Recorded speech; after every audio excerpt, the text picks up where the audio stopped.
a inglés, ¿vale? Muy bien. Okay. Good. Good morning and good afternoon to the Chinese participants, dear friends and colleagues. Welcome to this online workshop on fatigue of plain and fiber reinforced concrete. My name is Rina Chengxiang Yu from the University of Castilla-La Mancha, and it is my pleasure to put together this workshop together with Alfonso Fernandez Cantelli and Ángel de la Rosa in our group. And this workshop is organized under the auspice of the International Doctor School for the PhD program in Territory, Infrastructure and Environment, for which I'm the coordinator. So you may have noticed that we have left plenty of discussion time for every 2 or 3 talks. And we hope that especially the discussion time would be rewarding for us all, not only to the PhD students in the program. And this workshop is also one of the first series of thematic seminars organized in the Spanish Society of Theoretical and Applied Mechanics. And there's a Chinese saying in 抛砖引玉, saying that throwing the bricks with the intention of attracting jades. And I hope afterwards throwing the first brick of workshop, and indeed there will be a more jade series coming out of the society. So now I will invite the president of SAMTA, which is the Spanish Society of Theoretical and Applied Mechanics, Pilar Risa from the University of Seville, to give a few words. Pilar. Thank you, Rina, and good morning, everybody. I just, as Rina said, I'm going to say a few words, mostly to thank the organizers, Rina, Alfonso, and Ángel, for putting together this first workshop or thematic session. And I mean, this is part of the activities that CENTA would like to promote among the researchers and to provide a platform for having this kind of discussions, so the younger people can have an opportunity to discuss with more senior people on a topic that has been selected for by the organizers. So thank you for putting together, as I said, this workshop or session, and I hope you have a very productive 2 days work here. And CENTA will also be happy to keep or in their webpage the presentations in case you would like to keep them, Rina. And so, or just in case you will keep the presentations in another server, we'll just provide a link so people can access to the presentations that you will be sharing today. Thank you, okay. And good and productive sessions. Thank you, Pilar. So I have to ask everyone in their meeting that if there's any objection that we can record the session. So later on we will send the PowerPoint, the PDF presentations to the society to be shared. And also we'll try to upload the Teams video to YouTube. The thing is that we have not used YouTube because YouTube is not accessible in China. So I will start recording if there's no objection. Okay. So now I think the session is being recorded. Thank you, Pilar. So I have to say that I mean, the organization work has been mainly done by Dr. Angel de la Rosa. So we have some changes, the last minute changes. First, that the two links we have, only the first link works. We don't know what happened to the second day link, but their first link is going to work throughout the 2 days. Okay. Another thing is that this is series. That's the idea that we wanted to set up a platform for sharing and exchanging experience for people, for researchers with the same interest. Was mainly motivated by Alfonso. So I also would like to invite Alfonso to give a few words. Alfonso? Yes. Hello, Rina. Good morning to everybody. So following the invitation of our president, Professor Pilar Ariza from the University Seville, we accepted the organization of the first online workshop on fatigue of plain and fiber reinforced concrete, which represents a first attempt and effort to achieve the general aims of the Spanish Society of Applied Theoretical and Applied Mechanics. But particularly, we trust to promote the professional and research knowledge in the specific field of fatigue and fracturing domain of concrete in the three domains: the academic, teaching, research, and application to practical design. So we tried this first workshop to contribute to transmit and disseminate current knowledge in this field, taking advance in the new internet potential online seminars, which for us is difficult because we are perhaps we have the habitude to make the presentation directly in the conference, and this is a new way to adapt to the last advance in this. So I thank all participants for their attending the workshop, but particularly I express my gratitude to our colleagues of the University of Castilla-La Mancha who organized really the workshop, particularly Professor Rina Yu and Angel de la Rosa for their work invested in the organization of the workshop. Thank you very much. Thank you, Alfonso. So we still have like 5 minutes. I'm going to explain a little bit that the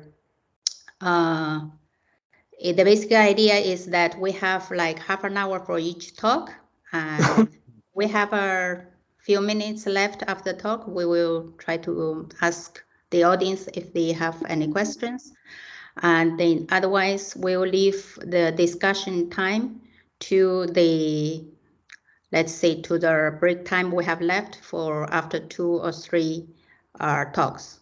Okay, so if otherwise we can start with the first talk. Gonzalo, whenever you are ready. Okay, well, thank you very much. Thanks to the organizers also. Thanks for the invitation to open this seminar. And my talk is about size effect on fatigue of fiber reinforced concrete. My name is Gonzalo Ruiz from the University of Castilla-La Mancha. And I have to say that I would like to change the title a little bit to include the shape of the specimen effect. So the size and shape effects on the compressive fatigue of a steel fiber reinforced concrete. I'm going to be talking mainly about the steel fiber reinforced concrete. And I also would like to say that in spite that I'm the presenter, there are many co-authors of this work, including Professor Yu, Miguel Ángel Vicente, Doris González, José Joaquín Ortega, Elisa Poveda, Manu Tarifa, Xiaoxin Chan, Ángel de la Rosa, Lucía Garijo, Álvaro Mena, and Jesús Mínguez. And we are from the University of Castilla-La Mancha and from the University of Burgos in Spain. We have published already a paper on this topic in Construction and Building Materials that deals mostly about the size effect in cubes. And we are hopefully about to publish, I mean, the paper is under review in the International Journal of Fatigue about the size effect of cylinders and also the effect of the mesostructure. The content of the talk is the following.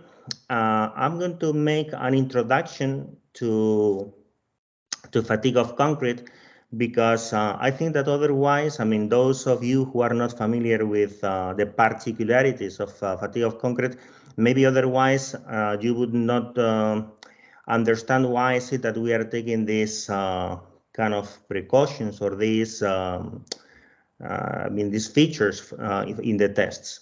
I'm going to talk a little bit about the phenomenology of concrete and steel fiber reinforced concrete fatigue. Also the strain versus number of cycles and stress versus number of cycles curves or concrete. Later on, the experimental scatter that we that we have in fatigue of concrete, the influence of the frequency of the fiber content and the load eccentricity. And later on, I will enter into our results on the size and shape, I mean, the effects of the size and shape of the specimen on the fatigue results.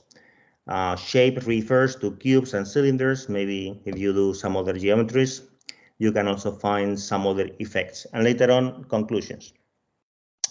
So to start with, we are interested in this topic mainly because we had some contracts with companies in Spain. They are making towers for wind turbines, and when they want to do them with concrete, one of the problems is that the fatigue is the main load, especially at low frequencies, because the main frequency of vibration of the towers is low, below 1 Hertz.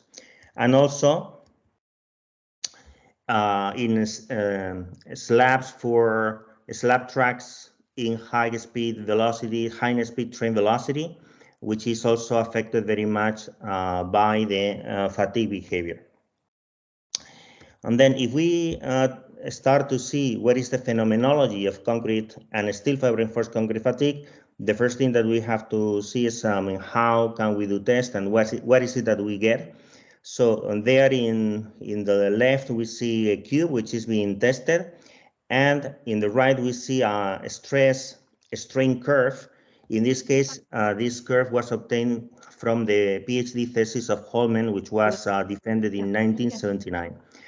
There you see the several cycles, like the first cycle, the 10,000th cycle, 45,000, and so on, until 147,000 cycle, which was the last one.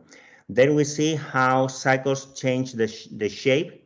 The hysteresis, the energy consumed also changes. So it starts being convex, and later the cycle is a little bit convex. And another very important thing is that, as you see, cycles are moving to the right, meaning that we have a permanent deformation, which is due to creep, because we have kind of a permanent load on the specimen, and then the specimen is subjected also to creep. And then one observation of many people in technology and also researchers is that the last cycle roughly coincides with the last cycle touching the monotonic static stress strain curve. So there is kind of a paradigm in concrete technology referring to this, to the idea of an envelope curve. So they say that the monotonic stress strain curve is going to be like an envelope curve, so that when the last cycle touches this curve, failure would occur.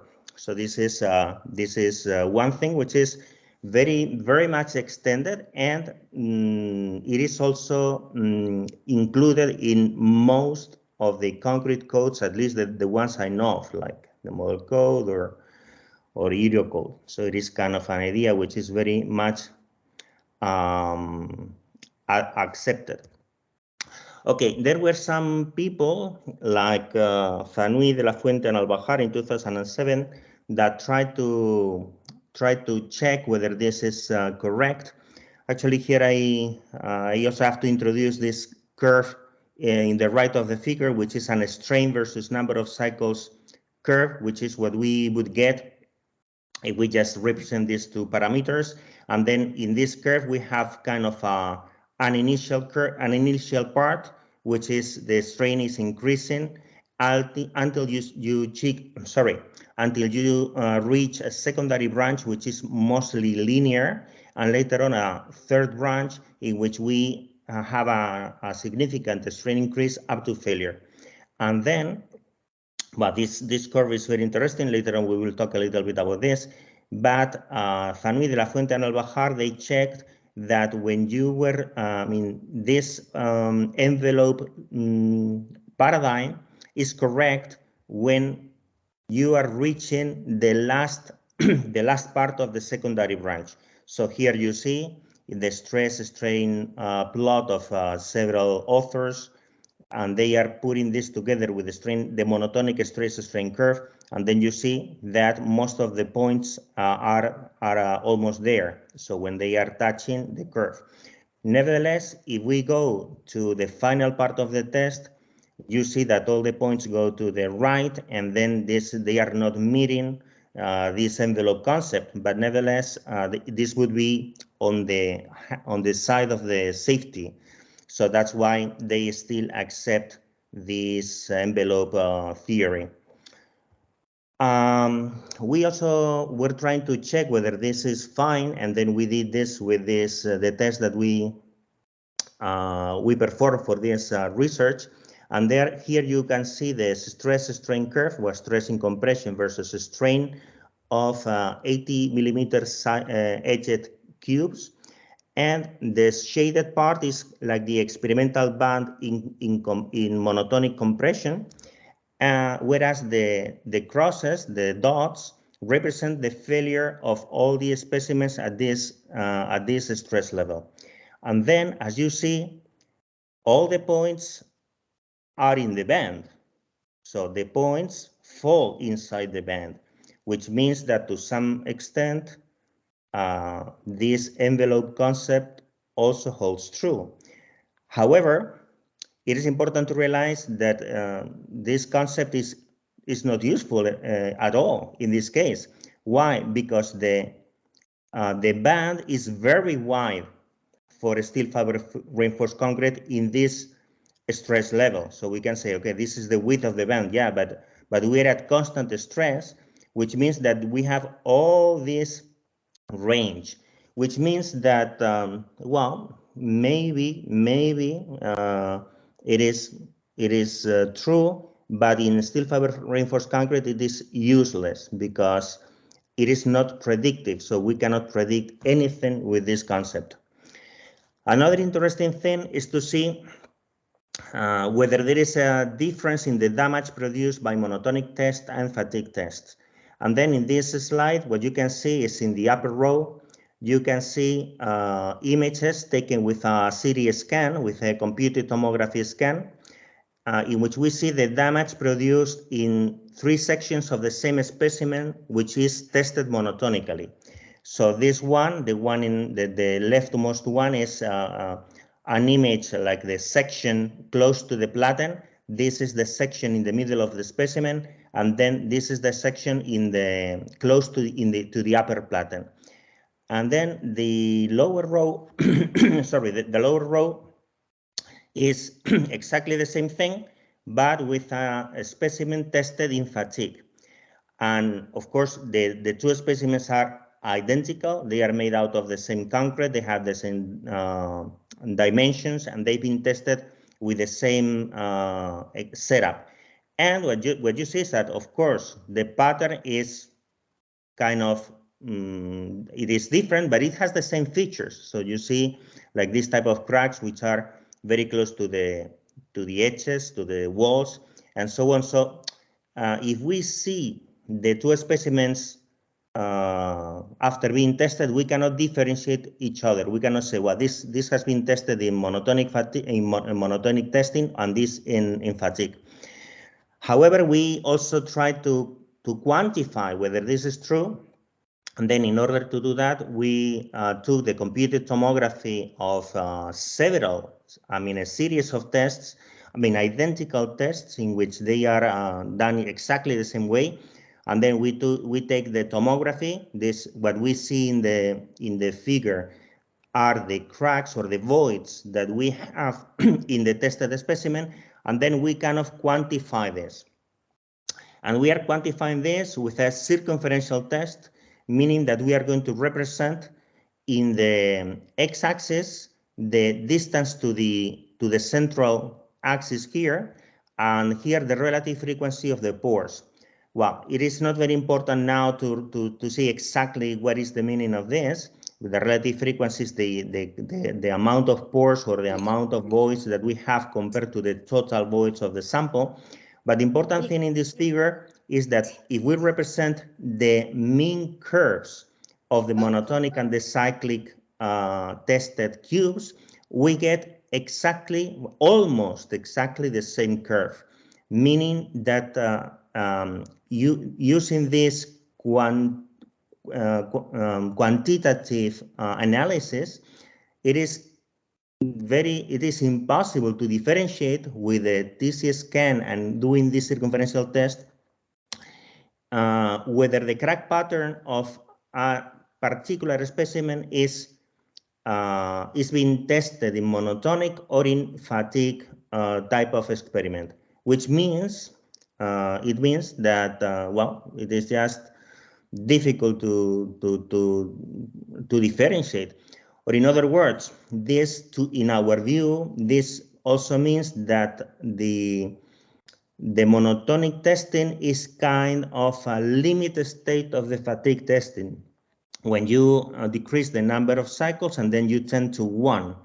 And by the way, this is another paradigm which is accepted by many people in concrete technology. Well, this is the strain versus number of cycles curve. This is one very interesting curve that gives a lot of information. I was describing this curve at the beginning. And another very interesting feature of this curve is that the slope of this secondary branch, that is it is called the secondary strain rate, is related to the number of cycles.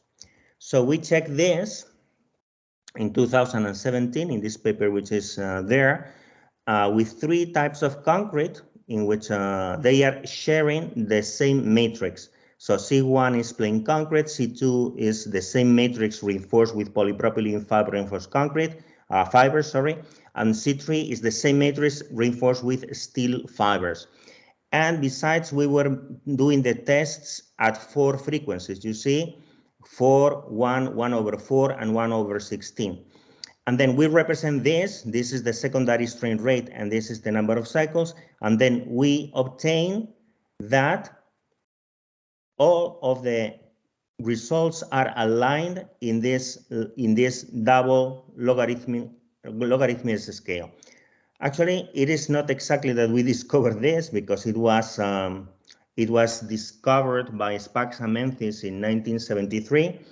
But this figure has a big novelty, which is that the dots are completely independent, or the Sparks and Memphis law, as this law is called, is independent of the type of reinforcement that you are having, and it is also independent of the frequency at which you are performing the tests. As you see, all of the results are aligned in this in this straight line. This is important because you can also formulate laws for failure like this one. This is a simple one in which we are defining a critical strain, which is composed by several terms like the initial strain epsilon1, and then the strain increase up to failure epsilon2, which depends on M and S, which are the parameters defining the straight line of the Sparks and Memphis law. And then in this failure criterion, we would have that the specimen fails when the strain, for instance, this is one of the strain versus number of cycles laws, and then once this curve intercepts the curve of the critical strain, then we would have that the specimen fails. In technology, however, they prefer to use the SN curve for concrete, where S stands for the stress, actually the stress normalized versus the monotonic strength, compressive strength of the material. So in this case, we are seeing a law that it is proposed by Professor Lochhaus and Oneskov and Beffer from the Hanover group in Europe. And they proposed this in 2012, and this law is implemented in the model code. Here you see that this is the failure surface that depends on the maximum stress, as I said, normalized with respect to the compressive strength of the material, and the minimum stress in the cycle. And also, of course, it depends on the number of cycles that you are referring. So you have this surface, and this is how this surface is included in the model code of 2012. So this is kind of a complicated curve, and I have to I have to say that when I was looking at this figure, I always was thinking, wow, but 10 to the 20, which is this number, it must be a very, very long time. And then I just said, wow, let's compute how much time is this. So, and then we have, and then we have that 10 to the 20 seconds. So imagine that we are making the test at 1 hertz, which is 1 cycle per second. 10 to the 20 seconds is 230 times the time from the Big Bang, which is 230 times 13,800 million years. So for me, this was kind of a little like a shock, saying, wow, how is it possible that the model code, which is proposed for all practitioners, is having this kind of this mistake, because it is proposing a law for concrete for such a period of time. Okay, so how much is 10 to the 10? 10 to the 10 seconds is 316 years, 10 months, and 17 days. So again, we have that this is of no practical use. So let's see how much is 10 to 7.5 seconds. This is 1 year and 1 day. Of course, if we are testing at 1 hertz, it is going to be really difficult to get to this live. But, well, it is feasible. You just have the machine working for 1 whole year, or maybe you increase the frequency and then you reduce the testing time. In any case, it is something interesting that from a technological standpoint, these SN curves for concrete are just straight lines, of course, in a log scale in the number of tests axis. So let's see a little bit about the influence of frequency and also the scatter that we are having when we do concrete fatigue. In this case, we were using the same 3 concretes described before, the C1, C2, and C3. They share the same matrix, and these are the results of C1, which is the plain concrete. Well, first of all, I would like to say, so these are the results for the frequency of 4 hertz, which means 4 cycles per second. And then we see that there is a big scatter, a big scatter in the results. So in this case, they were cubes of 100 millimeters side. I mean, the edge was 100 millimeters. And then you see that these are identical cubes tested exactly in the same way. And then we see that we have here a point which is more or less 200 cycles. And here we have another point which is 200,000 cycles, which means a difference of 3 orders of magnitude. Actually, this would be the density function of the results. And another thing that you can see is that as we reduce the frequency to 1 hertz, 1/4 hertz, and this is 1/16 hertz, we are having that the number of cycles to failure are less and less. So plain concrete is sensitive to frequency.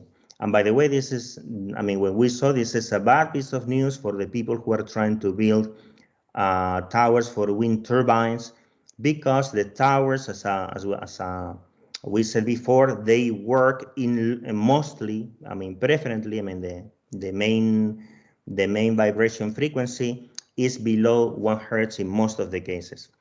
So what happens if we put polypropylene fibers to this matrix? Well, it looks like in some cases we have less and sometimes more scatter. This depends a little bit on the sample size, on the number of tests that we do. But in any case, we still see that there is some dependency on the frequency. You see that the average curve gets, I mean, go to low number of cycles. This is the mean low number of cycles when we decrease the frequency. But if we put steel fibers, we get that we reduce the scatter. And another thing is that it looks like the material starts to be again frequency independent. So here at 1/16 hertz, we have more or less the same number of cycles, the same life that at 4 hertz. And then here we see the three results together, the three materials, and then this is the curve for the steel fiber reinforced concrete. So this is the average behavior of the series of tests. So we see with this, or we saw with these results, that on the one hand, there is a lot of scatter in the results in fatigue. So we have to do many repetitions to get the properties of the material in fatigue. Another thing is, if you want to increase or decrease the sensitivity to frequency in plain concrete, you have to put steel fibers. That's why in many cases we work with steel fibers. Another very interesting thing is what is the dependency to the fiber content. So we did another series of tests in which we did 5 concretes, and all of them sharing the same matrix, and we were increasing the fiber content. In this case, you see H00, which is the plain concrete, and later on 15 kilograms per cubic meter of steel fibers, 30, 45, and 60 kilograms per cubic meter. And then we represent here in the x-axis, this is the fiber content in percentage, as a percentage. And then in the y-axis, we have the average of the logarithm of the number of cycles resisted. And then we see that as we increase the fiber content, we are having longer fatigue lives, up to 0.6%, which is 45 kilograms per cubic meter, in which we have a maximum. So we see that the fiber content, or if you put more fibers, it is beneficial for the fatigue performance up to certain amount. So you have to define for every concrete mix what is the optimum fiber content for the fatigue performance. In this case, it was 45 kilograms per cubic meter. By the way, if we represent the Sparks and Memphis law for all the concretes, then we are having that again, everything, they fall in the same straight line, in the secondary strain rate representation versus the logarithm of the number of cycles, which means, again, that the Sparks and Memphis law is mainly dependent on the matrix. So in the plain concrete, that is supporting later on the addition of fibers. Another important thing, another important experimental detail that we have to have into account is the eccentricity of the load when we are doing the tests.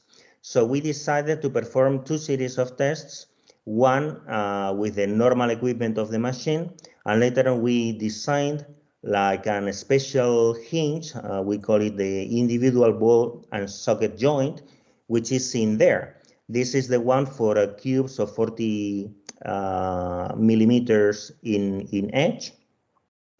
And this device is helping to center the load. So the load is centered, and not only that, if we did it in several tests, also the uncertainty of the load position is reduced. Then what is it that we get? So here you see identical cubes tested without the hinge or with the hinge.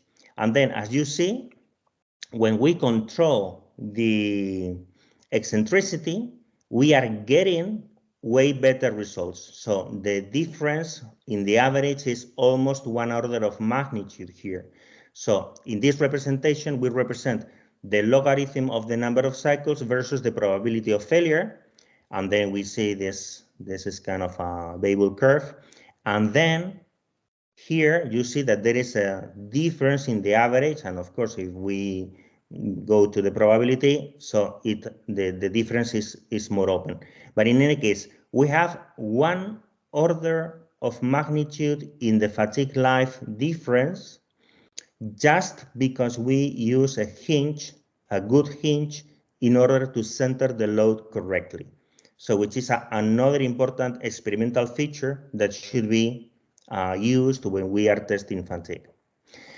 So these are important things that we should have in mind when we start an experimental campaign. And then this is what we did in order to study the influence of the size and shape of the specimen in cubes and cylinders. When we study size effect, or the people who study size effect, many times we have in mind this scheme or this plot in which we see that the strength in concrete and other quasi-brittle materials decreases with size. So the strength of the material decreases with size. Many times because you have a crack, but in concrete you have cracks everywhere, cracks or voids or pores or whatever. So plain concrete is more or less in this zone. So it has kind of a mild curve that tends towards this asymptote. But when we reinforce the concrete with fibers, we used to be in this other part of the curve. So we are almost reaching plasticity, and maybe we are also reaching this straight curve that has a certain slope. So our idea when we started to do this research is to see, okay, what is going to be the size effect of steel fiber reinforced concrete in fatigue? So we did it, and then in order to do that, the first thing that we did was to design this self-compacting steel fiber reinforced concrete mix. As you see, it has steel fibers which are 13 millimeters long and 0.20 millimeter in diameter, and we have a fiber content which is 0.3% in the mix. In order to get the cubes, what we did is we made prisms which are have a square section 150 millimeter times 150 millimeters, and then we were cutting and grinding faces to get 80 millimeter cubes and 40 millimeter cubes. I have to say, at least a reviewer of one of our papers was very concerned about the possible damage that we are introducing when we cut the surface and we grind the surface. Have to say that we are doing that very carefully with in a wet process at a low speed. And then here you can see a tomograph, like a computed a picture taken with a section taken with computed tomography, which is very close to the surface. This is a few millimeters away from the surface. And then you see that in the matrix, we don't see any single crack. Actually, we see some cracks in the aggregate, which is normal with crushed aggregates, but we don't see any single crack, which means that the fabrication process doesn't introduce any damage whatever into the specimens. Another thing, as we will see later, is that if we were introducing damage, the specimens would last, I mean, a shorter time, right? But we will see later that the ones that have the more faces cut and grinded are the ones that are resisting the more time. So, which it is impossible that a damaged specimen resists more time than an undamaged specimen. In any case, I mean, we also studied what is the fiber content with the computed tomography. Here you see the scan of a 40 millimeter cube, and this is an 80 millimeter cube. And well, it looks like there are less fibers in the 40 millimeter cube, and of course there are less fibers because the specimen is smaller, so we have less fiber. We have 8 times less fibers than here. Another interesting thing is that here you can see the fibers cut, because the specimens are obtained by cutting the faces. So you see these segments, which are fibers that are cut close to the surface. So this is the process to get the cubes in our case. And then this was the experimental, well, the specimens that we were using. These are the 40 millimeter, the 80 millimeter, and the 150 millimeter cube. And then we replicated our hinges, special individualized ball and socket joints to do the test: 40, 80 millimeter, 150. And here you can see a 150 millimeter cube being tested. For this particular experimental campaign, we used a sigma minimum, which is 0.20 times the compressive strength, and a sigma maximum, which is 0.85 times the compressive strength. And the frequency that we were using is a low frequency, which is 1/4, 0.25 hertz.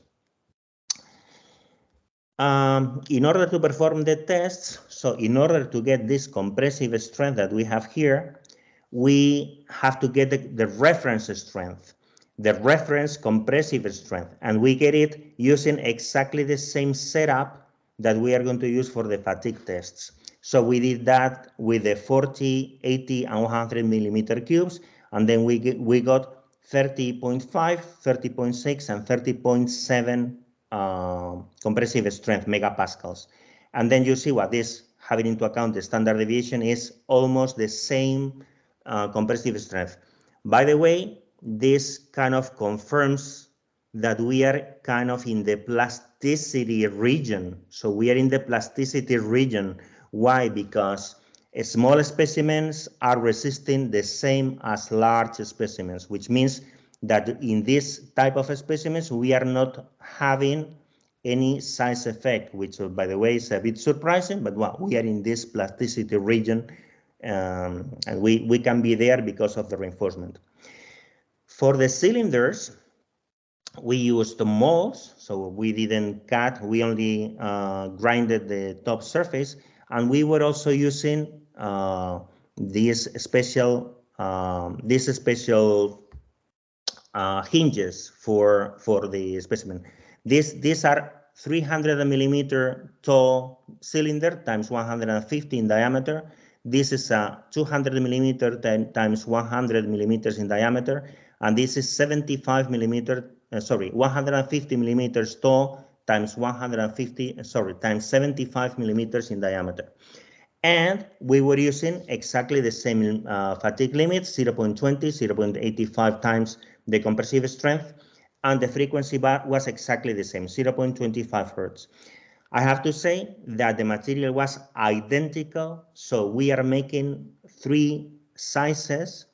We are making 2 shapes, like cylinders and cubes, out of exactly the same materials, and we are testing them exactly in the same way, 0.20, 0.85 times the compressive strength, 0.25 hertz. This is the reference strength that we got in the cylinders. S is small, M is medium, L is large, and then here again we see that we are getting the average compressive strength, and here we have that the small cylinders, they give 26.3 megapascals, the medium yield 29.0 megapascals, and the large ones give 32.5 megapascals. So you also see the standard deviation of our results. Look that we are doing 10 tests, like in the other case. So we have a well-defined, like the possible scatter in the results. So in this case, we were very surprised that we were getting a 24% increase. So when the size gets bigger, gets taller, then we are having more strength, which is an inverse size effect. So this is very rare, and then we need to explain what is the reason, because it is let's say an inverse. It is exactly the opposite that we were expecting. So here you can see tomographies of the small and medium cylinders. And then here you see, of course, you have a lot of fibers inside. And here you see in the walls that, of course, fibers get oriented because of the wall, because we are not cutting the surface. So we have that the fibers which are close to the wall, they get oriented and they are moving to have this orientation. Another thing that we were studying was the porosity close to the, well, within the specimen and close to the wall. And then here you can see, we are seeing a figure in which we have a circumferential test taken with the tomographies, and we see the relative distance to the axis regarding, with respect to the relative frequency. So this dashed curve is what we would expect in a cylinder that has like a uniform porosity distribution or pore distribution within the material.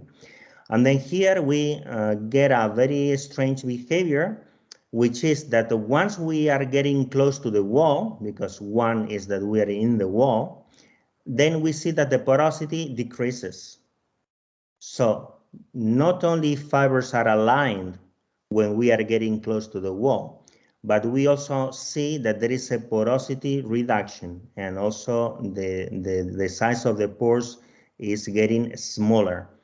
So this in the end means that when we are making the cylinder, remember that this is a self-compacting concrete, and the only thing that we are doing is we are pouring concrete into the mold.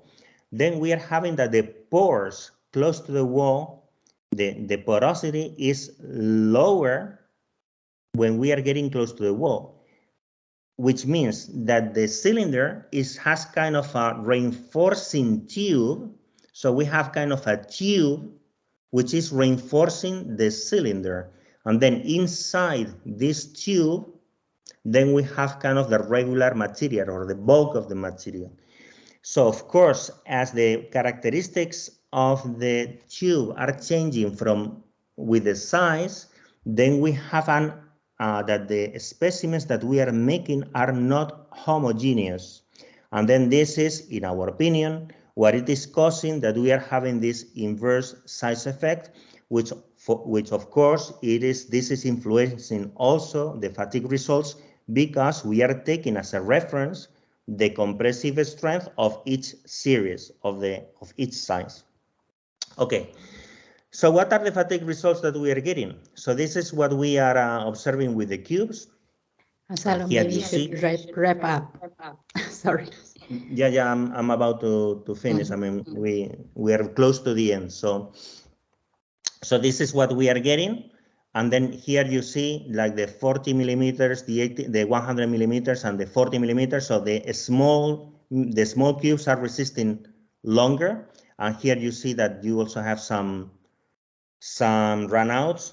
Again, this is the logarithm of the number of cycles versus the cumulative probability. And sorry.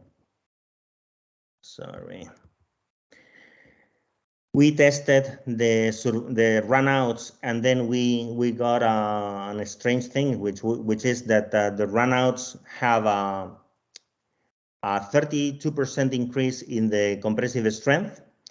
We analyzed these runouts with mercury porosimetry, and then we found here you have the pore diameter versus the intrusion of mercury within the specimen, which tells us what is the porosity that we have. And then we can compare the orange curve, which are the normal fatigue 80 millimeter cube, versus the green one, which is a runout. And then we see that in this range, we have way less pores, which means that there has been kind of a densification of the material. So what has happened is that the damage produced by the fatigue is opening new paths for the water, and then the water can reach some cementitious materials that haven't been hydrated yet. So which means that we have a change in the structure or the microstructure of the material, which is causing an autogenous self-healing, which is induced by fatigue. And by the way, this is a phenomenon that has to do with the size, because this is not happening in the 150 and 80, but it is only happening in the small, or it is only visible in the small specimens. So if we include the results of the cubes, then we get this diagram. Here we have all the fatigue results of the two series. The ones that are fainted are the cubes, and the ones that are strong are the cylinders. And then we see that there is also a shape effect. So you see that the tall cylinders are resisting less than the small cylinders, as we see here. We also believe that there is some kind of autogenous self-healing because of, this same phenomenon that I was described. And by the way, Jose Joaquin Ortega later on is going to talk about this for a while. And then we also see that there is also a size effect between tall cylinders and small cylinder. We also saw that there is a relation between the maximum pore that we have in the cylinders versus the number of cycles. You see this relation. So it happens that the large specimens have larger pores, and then we have this linear relation, which is of course influencing the fatigue behavior. And regarding the Sparks-Amensis law, this is what we saw with the cubes, and then we can put on top of it the Sparks-Amensis law of the cylinders. And then now, for the first time, we see that the Sparks-Amensis law is dependent on the shape, because we see that the cylinders have a different straight line than the cubes. And then just the conclusions. Small specimens last longer. This is what we saw both in cubes and in cylinders. We have seen autogenous self-healing induced by fatigue loading, which is more noticeable in cubes, and it is a size-sensitive phenomenon. In cubes, we have an homogeneous fiber and pore distribution, and then we think that the short slenderness and the deformation constraints lead to longer lives. And in cylinders, we saw a wall effect with fiber alignment and lower porosity, which takes to an inverse static size effect. And we have bigger maximum pore size in taller cylinders, which is also influencing the size sensitivity. And that's all. Thanks for your attention, and apologies for the extra time that I consumed. Thank you very much, Gonzalo. Sorry, we are a little bit run out of time. We're 10 minutes later than expected, even though we started earlier. So maybe we leave the question part or the discussion part after the talk of Jose Joaquin. So can you get out of the sharing mode? So our next speaker is Dr. Jose Joaquin Ortega. He got his civil engineering degree, master, and PhD, all of them from the University of Castilla-La Mancha. Actually, he was a member, well, he's still a member of our group. So his doctoral thesis on mechanical damage in concrete and other corrosive materials won the Spanish National ANSI Award. And he's currently an assistant professor at the Polytechnic University of Madrid. Jose Joaquin, please. Good morning to everyone. Good afternoon in China. Can you see my presentation full screen? Yes. Okay. So my talk is about concrete maturation induced by fatigue loads. Gonzalo has already introduced this in his talk. This work, I have said, Rina, I'm professor in the School of Mining and Energy Engineering in the Polytechnic University of Madrid. But this work, the different studies that we have performed about this topic were performed, most of them in the University of Castilla-La Mancha in the School of Civil Engineering. Well, I will follow this content. First, I will do an introduction to the topic. Afterwards, I will show some experimental observations that we have made in different research projects. And in this research, we worked with normal strength concrete and with high strength concrete. And also, I will present some other results about lime mortars that behave very much like the concrete. And also, I will show some other results related to this topic in the scientific bibliography. After that, I'm going to show the study of the microstructure that we have performed, showing results of scanning electron microscopy, thermogravimetric analysis, and mercury intrusion porosimetry. And for concluding, I will show some analysis and the conclusions of these studies.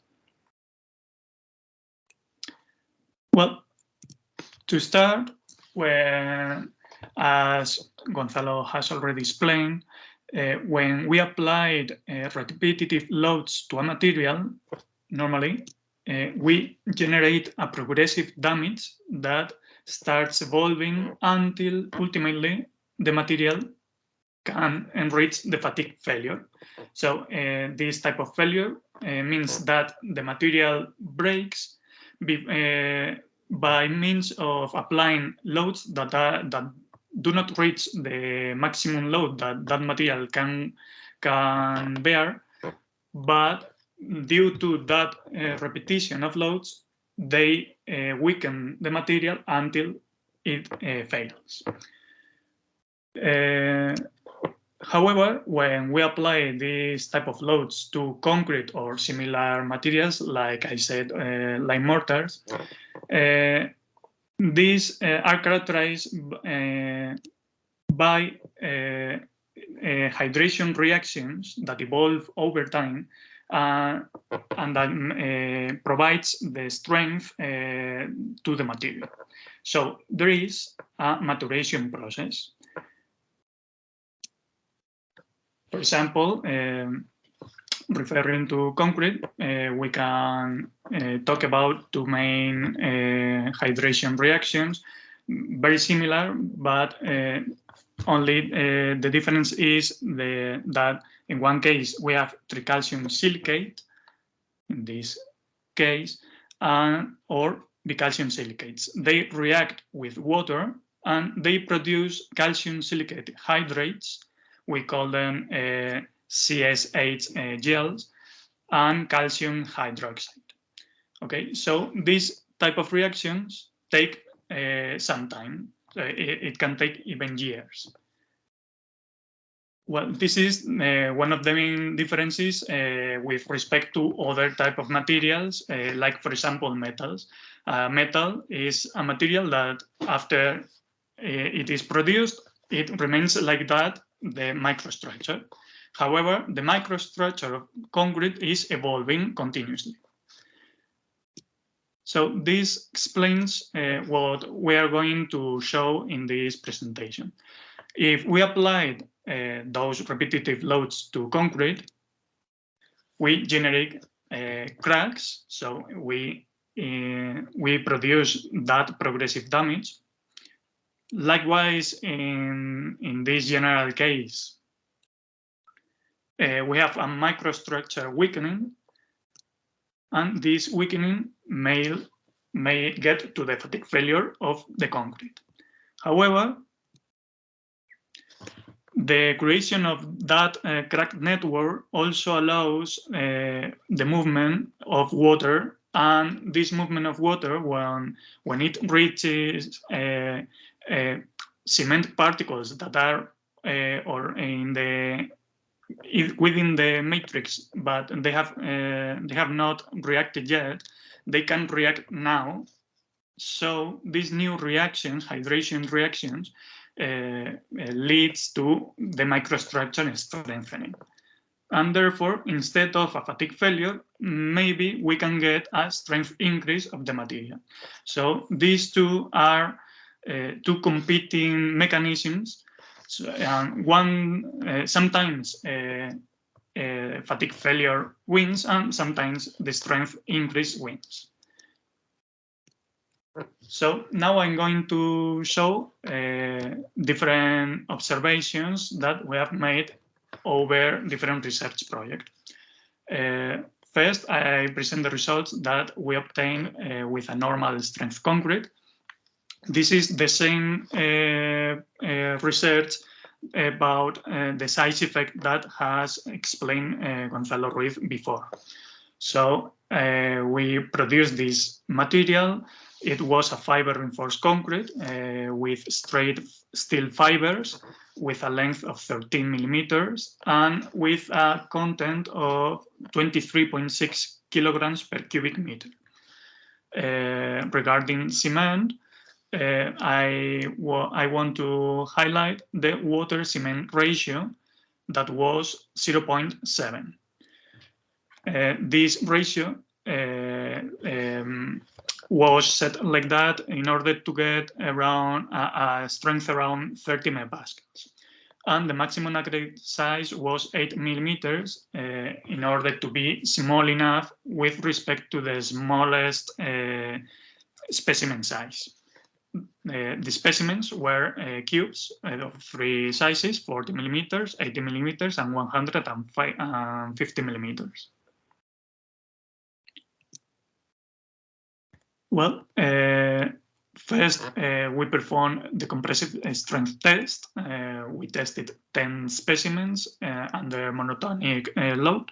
And the result, the mean value for the three sizes was 3.50 megapascals.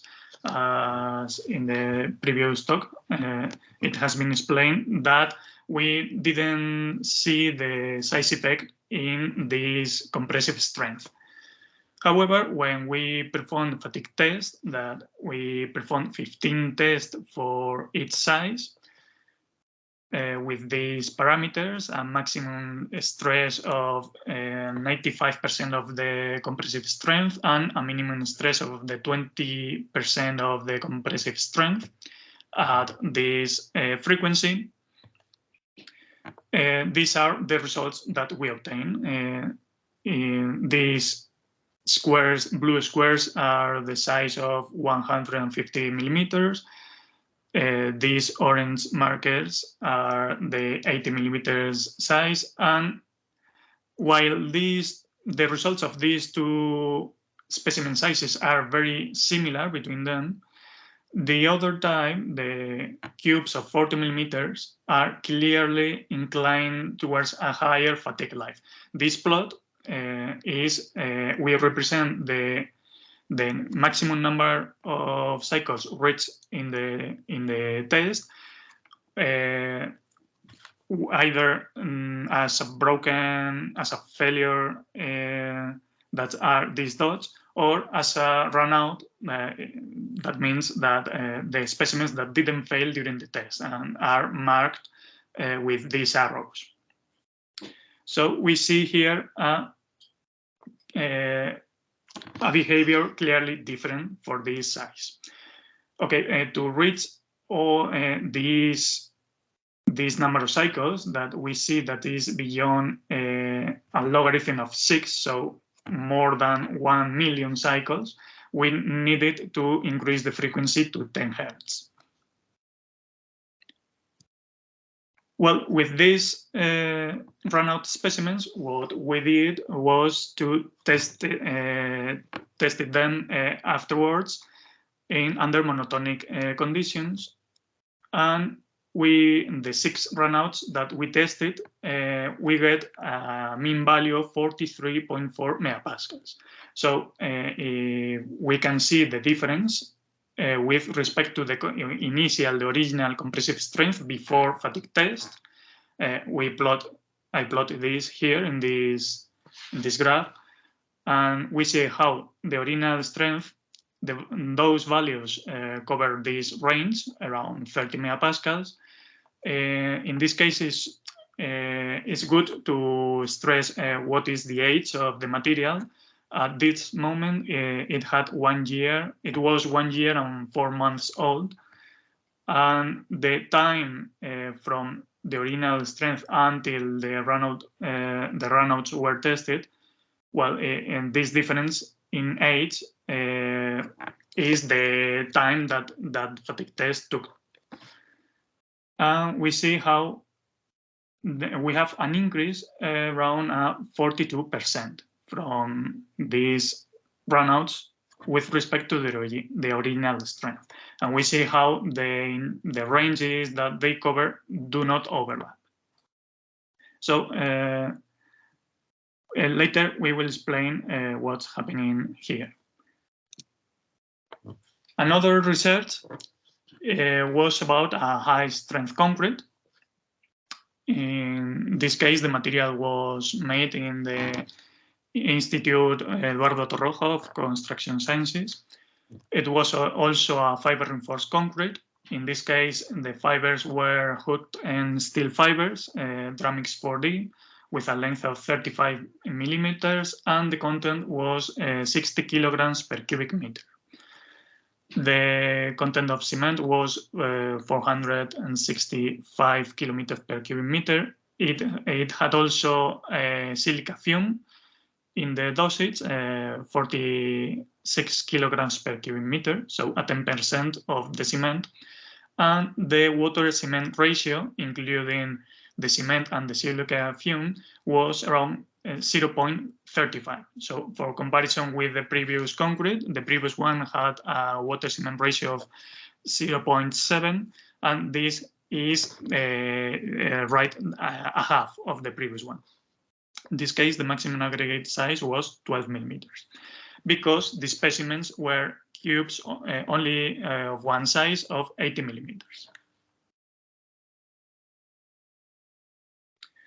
The results, first we obtained the compressive strength by testing 6 specimens, and we got a strength of 77.6 megapascals. Fatigue test, we performed in total 23 fatigue tests, and here we used 4 different stress levels, sorry. They had all in common the minimum stress that was 20% of the compressive strength, but we used 4 different maximum stresses, 90%, 80%, 75%, and 70%. And the frequency was 2 Hertz. I show here the results by each one of the maximum stress levels. And we see how, of course, when we use a maximum stress that is higher, then the fatigue life is lower.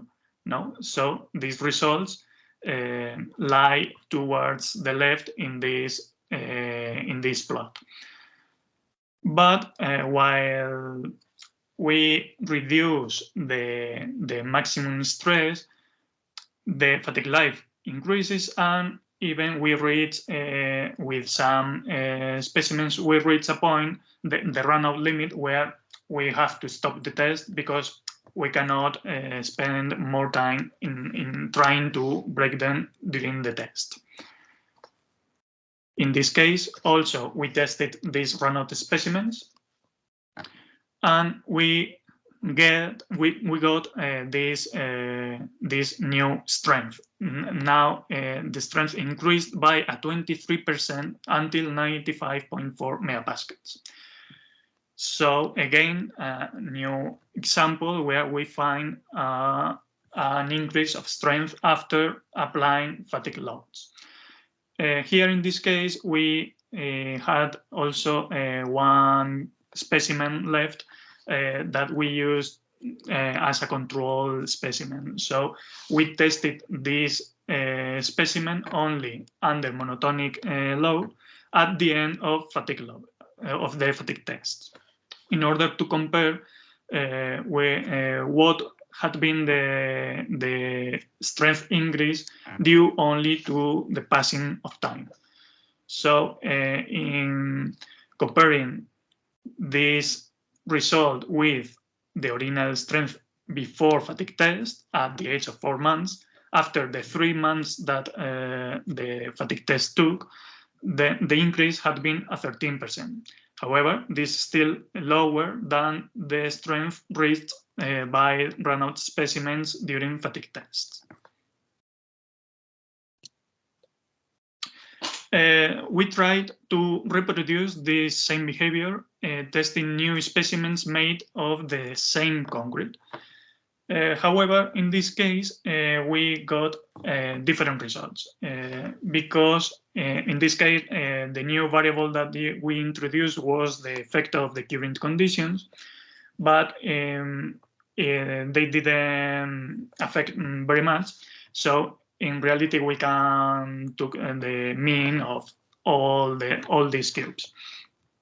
So in this new case, the compressive strength at the beginning of the fatigue test was 96.4 megapascals, higher than in the previous case, even though the age of this material was shorter at the beginning of these tests.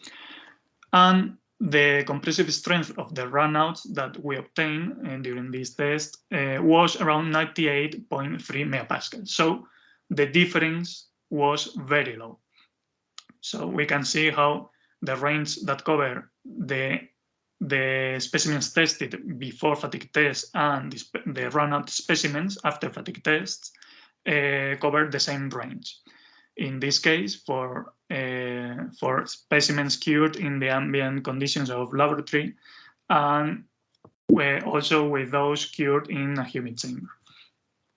However, I want to highlight one thing, that the results that we have obtained in this new experimental program are in the same range of strength than that the previous run-out specimens that we obtained before. No? So they are around between 90 and 100 megapascals.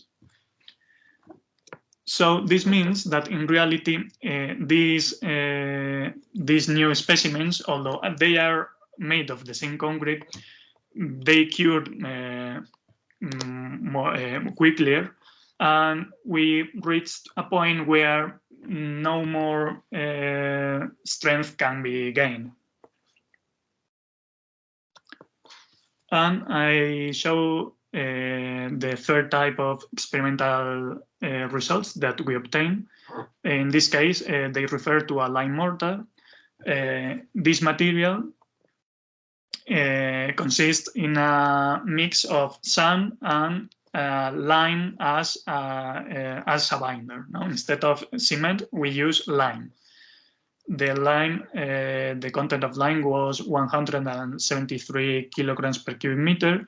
And for this type of material, the dosage was, the water-lime ratio was 1.06 in weight. And the maximum aggregate size was 4 millimeters. The prisms are different for mortars, and they were prisms with a length of 80 millimeters and a cross-section of 40 millimeters times 40 millimeters. We obtain also the compressive strength. In this case, it's much lower than in concrete, but there was 4.9 megapascals, and we performed fatigue tests, in total 24, in 3 different frequencies. So here we wanted to check what was the influence of the frequency, the load frequency in fatigue of lime mortars. Here again, we show the results in this way. We see that how the highest frequency gets the highest fatigue life. And within each case, we have specimens that failed and specimens that resulted runouts. In this case, we also tested them after the fatigue test, and the mean value of the strength was now around 6.7 megapascals.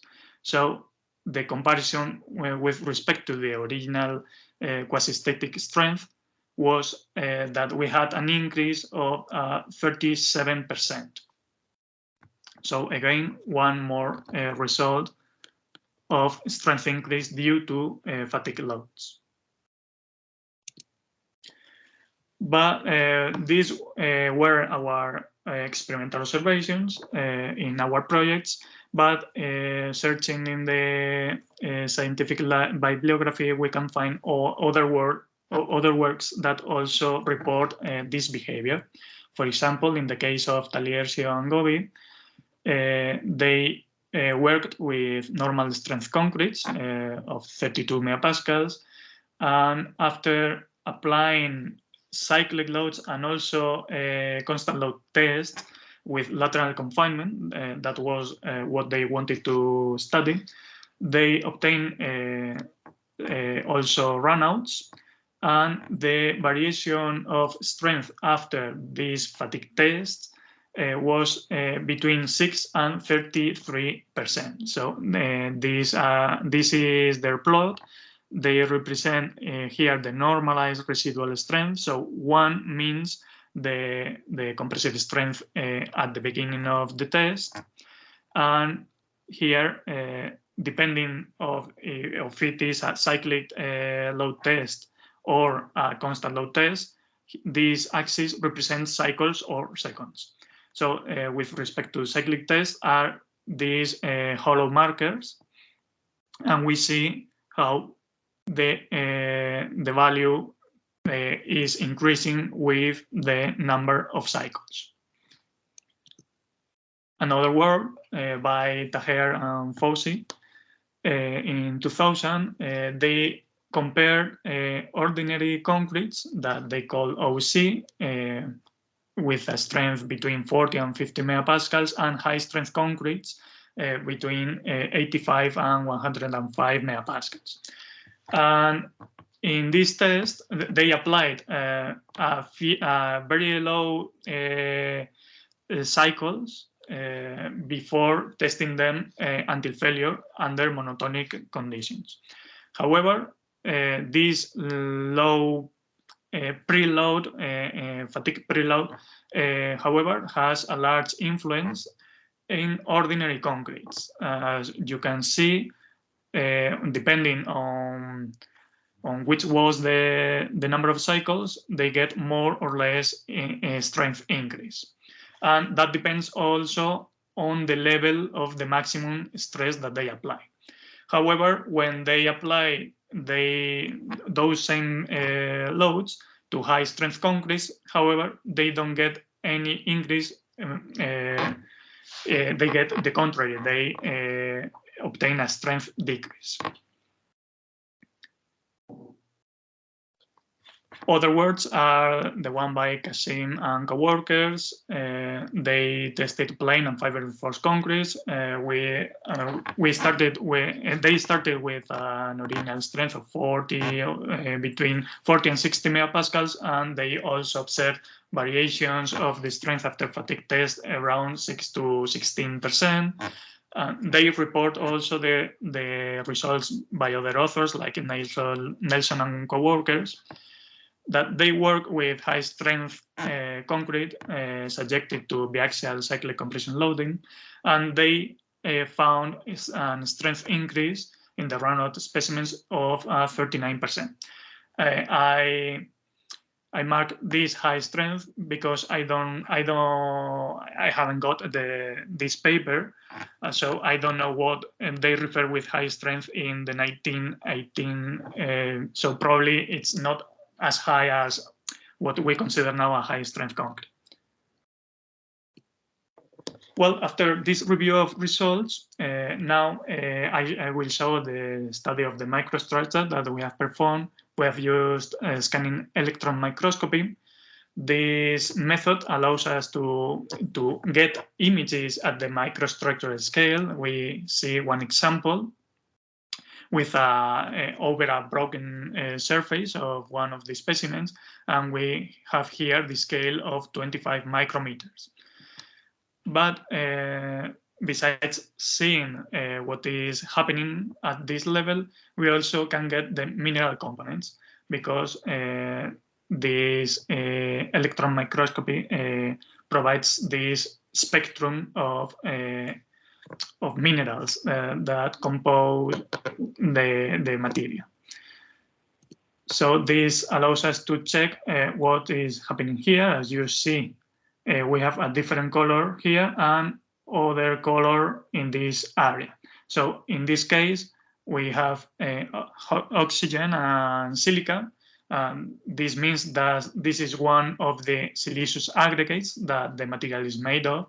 This material corresponds to the high strength concrete that I have presented before. And with respect to this other area, we see that now we have calcium and other components. So this area is the cement paste made of calcium silicate hydrates. By this electron microscopy, we see how there are some cracks over the surface of the sample of this specimen. And we see also that over those cracks, we can find some new material covering these cracks. We have another picture at a smaller size, and we can see also some particles that are deposited over the crack lips. So this is a sign that we are getting new hydration reactions. Another analysis that we performed was a thermogravimetric analysis. This type of test measures the loss of mass over a temperature range from 40 Celsius degrees to 900 Celsius degrees. So you took a sample, you put it in the machine, and then the machine starts a ramp of increasing temperature. So at each temperature, we find that different mineral components reach their decomposition. So these peaks in the heat flow or along the temperature range marks which type of minerals or components are degrading at that temperature. So in this first peak, we get a loss of free water, of course, and also the decomposition of the calcium silicate hydrates. Here we have portlandite and here calcite. And parallelly to the heat flow, we measure also the weight, how changes the weight. We see how the weight is reducing because there is a loss of mass due to this loss of water, etc. Here we can see the difference between a specimen that had been tested under fatigue and one that hadn't been tested under fatigue. However, in spite of this gap between them, we are not sure about the origin that should have these curves. So what we see is that they are in parallel. So we cannot conclude nothing with this, in this case, with this type of analysis. However, the third analysis that we performed was a mercury intrusion porosimetry.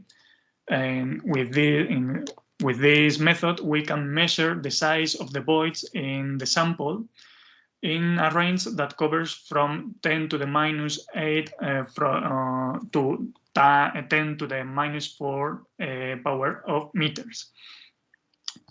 And here I present the results of the high strength concrete and the normal strength concrete. This graph has already been presented in the previous presentation. What we can see is, in this case, we have the results of specimen that was tested only under monotonic conditions, and this is the curve of specimen tested under cyclic loads that resulted runout. And we can see how we get a large difference in voids volume. So this means that in the case of the runout specimen, the number of pores or the volume of pores is much lower. So this can indicate that we have those new reactions that is our hypothesis. In the case of the normal strength, we compare here 3 types of results: quasi-static test, fatigue, the specimen that resulted broken in the fatigue test, and a specimen that was a runout. If I focused on the case of the comparison between the runout and the quasi-static test, we see how also the fatigue runout is under the quasi-static test in this section, in this range of pores. However, in this other is the contrary. However, we think that the range of pores that are more important at the microstructural range are those behind this size of 0.1 micrometer, like in this case, because the sizes over this size, especially over 1 micrometer, are confused with the cracks that we have introduced in the samples when we have broken them in the specimens and in the tests. So, as conclusions and also a little analysis of these results, we have found that the increase of strength and the reduction of porosity shows that new hydration reactions develop due to the effect of the application of fatigue loads.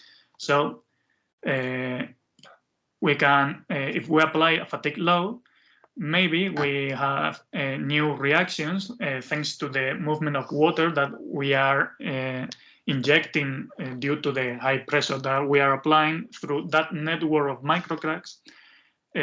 This leads to a reduction of porosity and a strength increase, and thanks to this also we get a higher fatigue life. Also, concretes or mortars with higher water cement ratios are more sensitive to the positive effect of cyclic loads on the maturation of the material. Inside the concrete matrix, if there is a higher quantity of free water available for new reactions, then we can see a higher strength increase. Where, on the contrary, when there is a low proportion of water in the concrete dosage, most of it has already been spent during the first stages of hardening. So there is no more water available. And finally, this maturation induced by fatigue, we see that maybe they are it's accelerating the evolution of the strength with the age of the material. So if this would be the usual evolution of strength over time due to age, with the application of fatigue loads, maybe we are we are putting this curve to the left. So we get this higher strength before. Or maybe we are improving the material because maybe with the effect of time it reached a maximum level like this, but thanks to these new reactions, maybe we are improving the maximum strength that it can reach due to the fatigue loads. And this is all. Thank you for your attention. Thank you very much, Jose Joaquin. So it's a very nice topic. I think now we're open for discussion for both lectures by Professor Gonzalo Ruiz and Jose Joaquin. Since they are very interesting topic, the concrete maturation. So for under fatigue loads, the material is instead of being damaged more, it's self-healing. So any questions in the audience, please?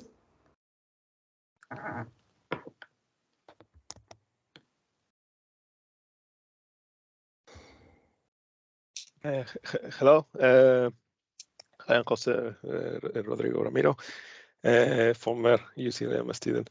I have a question. First of all, thanks a lot, Gonzalo and Jose Joaquin. I think your presentations were really interesting. They also both complementing really good, both of them. And I have some questions from your presentation, Gonzalo, actually, Jose Joaquin answered.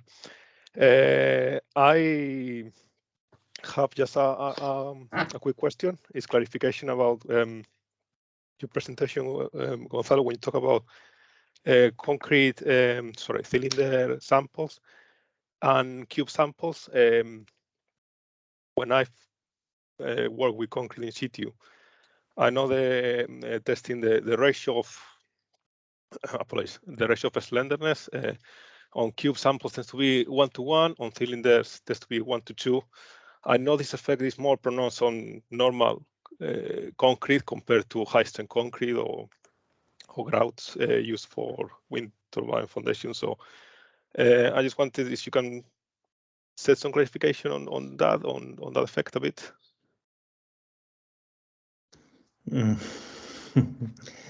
Well, I don't know. It is an effect that actually, I mean, what I just showed is what we see in the lab. So regarding, I guess that you mean regarding technical use of this research.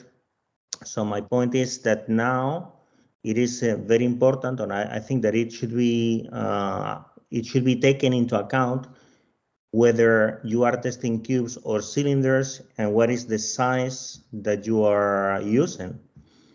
So regarding this, I have to say that in the case of steel fiber reinforced concrete, there is a strong preference in technology to use cubes. I mean, for several reasons. One of them is that it comes from the prisms and they are easy to obtain, and they also with the molds and so on. So there is a preference to use cubes in the technology of steel fiber reinforced concrete.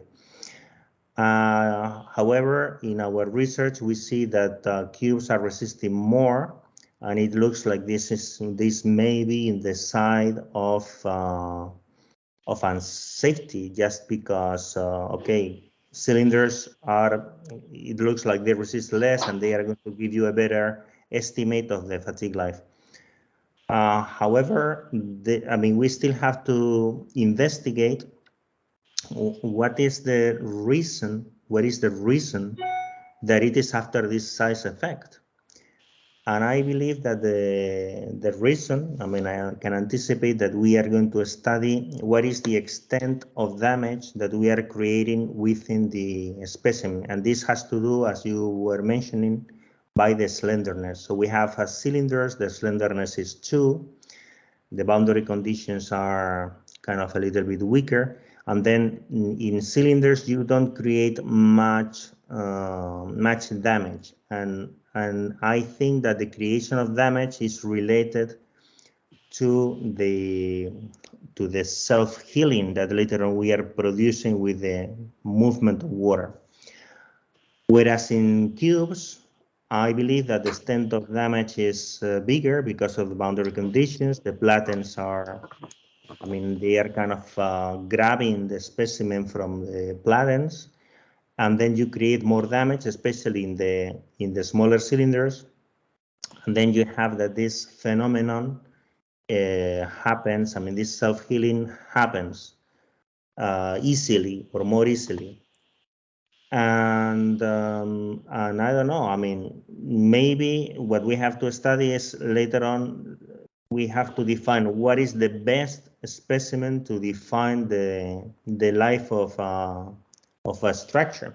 If I may put again my slides. Let's see. An important point to check here in this graph. You see that? Yes, yes.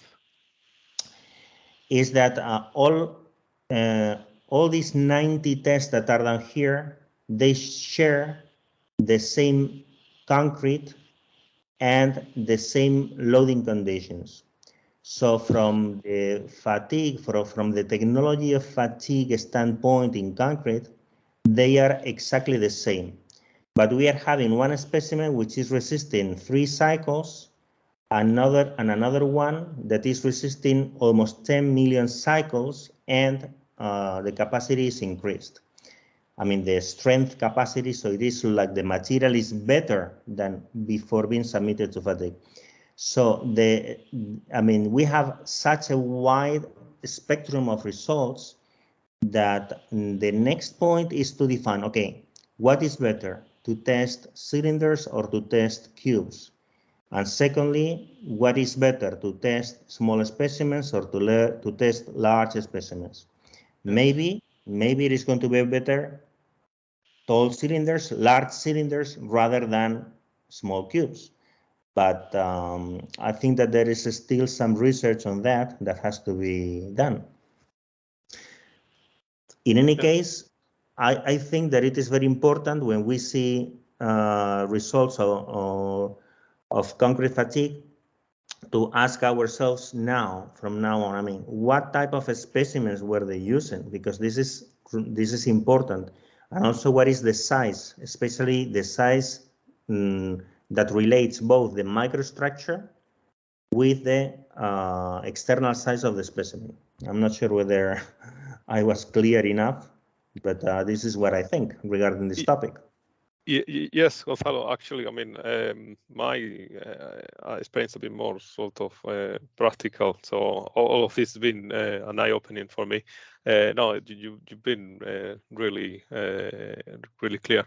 I was a bit more, the only thing that I wanted to ask, which is pending, is for a practical point of view is, you might have said this anyway, is if you take, for example, 2 cylinders, putting the shape away, 2 cylinders, one of them had the same diameter as the same height, and then the other one, for example, had twice the height as the diameter.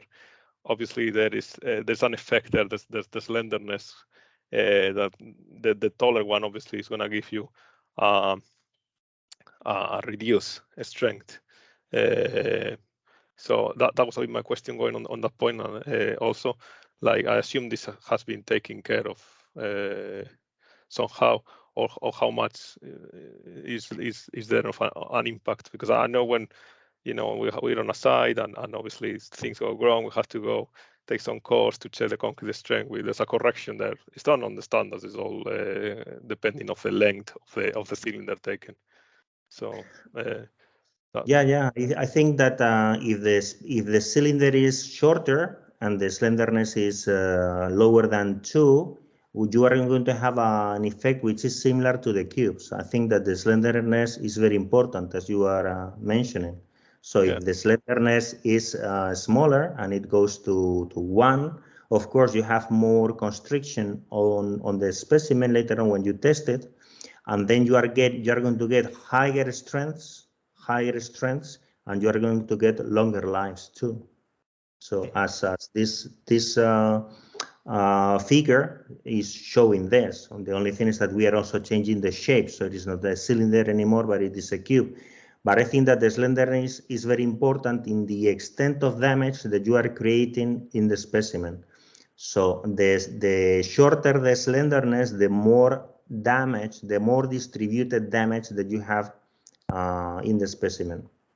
So which means that you are going to get higher strengths and you are going to get higher lives. So that I think that this was the original reason by which the cylinder with a slenderness of 2 was chosen as the typical cylinder for getting the compressive strength.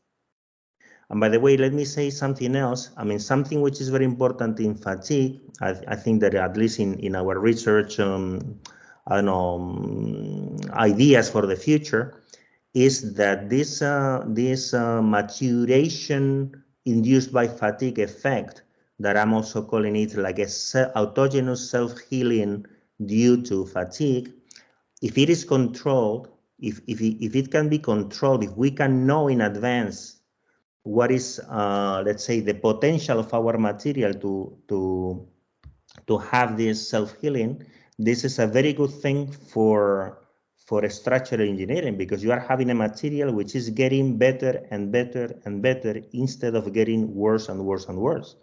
So you are getting a material which is, I mean, the strength is growing. So if you, I mean, even fatigue may be considered as a beneficial action for the concrete in case we totally control the process. If we are able to control the process, then it is possible to use this process to improve our material. So this is another important point. Oh, definitely. Yeah. Thanks a lot, Gonzalo. That really clarified everything. Very welcome. Thank you. Thank you very much. Thank you, Jose Rodrigo. Thank you, Jose Joaquin and Gonzalo. Maybe you have to catch up with the time. So now we better go on with our next session. So in the case, after 3 lectures, and we are going to have another 45 minutes of discussion, and we can go on with the discussion if there's more interest. Okay, so let me now introduce our next speaker, who is Jose Luis Garcia Cabo. Jose Luis, are you there? Yes, I'm here. We cannot see. Yes, now we can see you. Okay. So actually, there's a small change. Actually, our third lecture and the first lecture, both lectures are going to be given by Jose Luis Garcia, because Angel Castillo, who is the director of the institute, had some, he could not attend for this workshop. So then this introduction is going to be for the next 2 lectures. Jose Luis Garcia Cabo, he's from the Eduardo Torroja Institute for Construction Sciences. It's in Madrid, Spain. He's the head of the concrete lab technical unit of the same institute, and also the deputy technical director of the research center. He's the secretary of the editorial board for the scientific journal Materials de Construcción, or Construction Materials. His main research is focused on the design, development, and characterization of special concretes. He's also a specialist in the evaluation of concrete pathologies. Has more than 40 articles in international scientific journals. Jose Luis. Thank you, Rina. Thank you so much. Did you see my presentation well? Or? Yes. Okay. Thank you. Well, first of all, I want to thank the organizer of this seminar for inviting me to give this presentation. I think that it is a very good decision to have a presentation like this, where not only we talk about the structural performance of our concrete, but also the microstructural consideration and mechanisms involved in the design of high performance concretes. During my presentation, I want you to talk about what are high performance concretes, because high performance concretes are more than high strength concretes. How can we obtain this type of special concretes? But obviously focus my presentation on the modification needed on the concrete microstructure.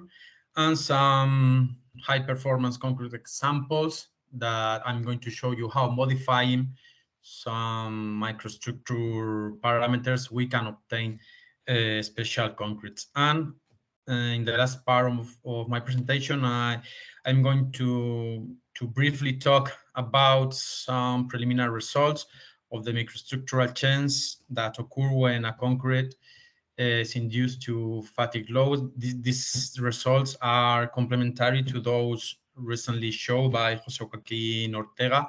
Also, we have obtained slight differences, but they are quite complementary results. Okay, when we talk about high strength concretes, we talk about Sorry, concretes Jose with Luis. Yeah. Can you put the presentation mode, because we are not seeing in the presentation mode. I have put the presentation mode, but I think it's not. Okay. Really? Yeah, but I'm going to open a PDF because maybe it's better. Or maybe we have the same problem as that Gonzalo had before. Okay. It's a pity.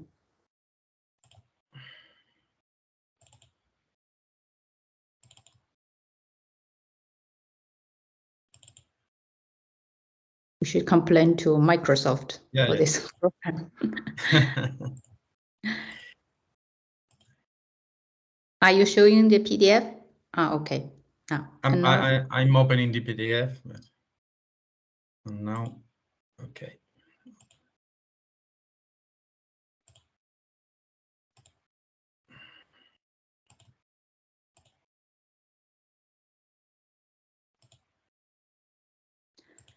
Did you see now the PDF?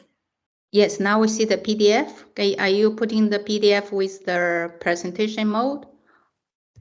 Yeah. You see how can I pass the slides?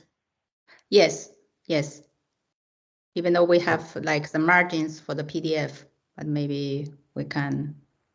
Well, okay. For me, it's no problem, but if it's all right for you, so I can. If everyone sees clearly, I mean, I can see clearly your screen, so go ahead. Okay. Well, as I'm telling to you, high strength concrete is a concrete with characteristic compressive strength above 50 megapascals. And if we talk about very high strength concrete, we talk about more than 80 megapascals, and ultra high strength concretes have more than 150 megapascals of compressive strength. But as I have already told you, high performance concrete is more than a high strength concrete. First of all, when we talk a high performance concrete, we look for an increase of the mechanical and the durability performance in order to increase the service life of our concrete. But also in recent years, we have to take in mind that our concrete has to be as sustainable as possible in order to decrease the maintenance costs and the resource consumption, and also to decrease the environmental impact and to improve the waste valorization and the energy efficiency. And in fact, in the last year, we are also giving to our concrete some new properties that in this sense, we can talk about advanced materials with properties that in other years in the past, the concrete hadn't. But first of all, talking about high strength concrete that are the more common type of high performance concretes, there are in our concrete different components that are going to influence our strength, both in the paste phase, in the aggregate phase, in the aggregate paste interface, and also in air. But as this speech is focused on the microstructure of the concrete, the main parameters, influencing the concrete is going to be the porosity of our concrete. And this porosity is going to be very influenced by the water to cement ratio and our hydration degree. And the curing process is taking part also in in the development of our porosity.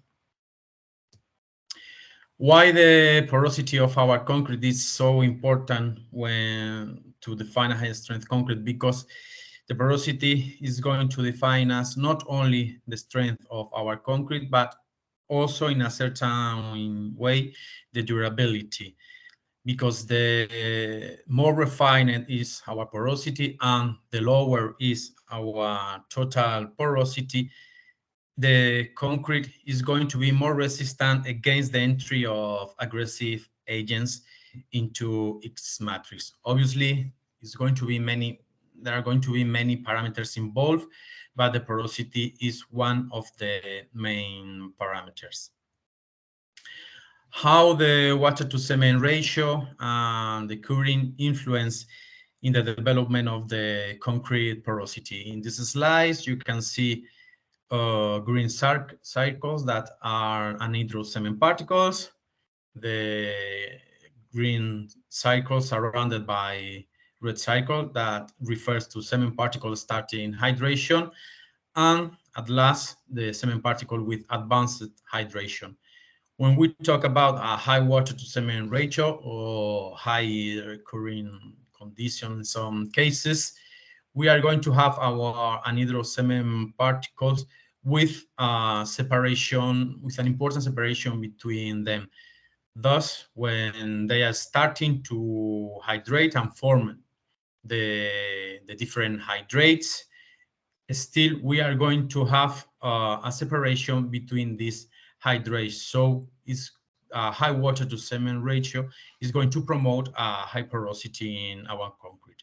On the contrary, with a low water to cement ratio, the cement anhydrous particles are going to be closer, and in the end, the anhydrous formed are going to be also closer, thus promoting a more refined porosity and a lower porosity, so increasing our concrete strength. We have different pores in different pore types in our concrete: macropores and compaction defects, the cement paste porosity that can be capillary porosity, and gel pores with different size. The gel pores are the pores with a lower size within our cement paste. Also the pores, the air pores, both natural or incorporated by chemical additive, the internal aggregate porosity, whether it's connected or not, and the porosity controlled by the granular structure and cement paste content or mortar. So within all these type of pore size, the main pores involved in the strength of our concrete are going to be the capillary pores. So controlling the size and the content of capillary pores, we can control the strength of our concrete. Obviously, if we have many micropores or compaction defects, the strength is going to be limited. So, as I have already told you, controlling the pore size, we can develop high strength concrete, early high strength concrete, ultra high strength concrete, and high durability concrete.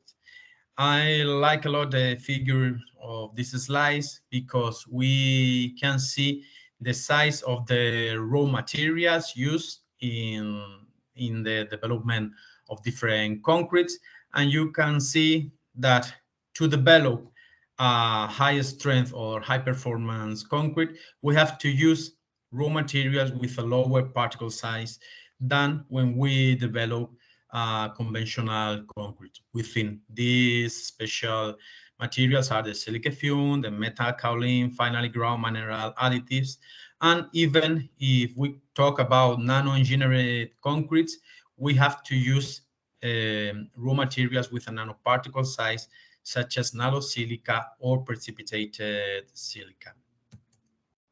But not only particle size matters in the development of high strength concretes, because the requirements for high strength concrete are not going to also be achieved with the refinement or the porosity.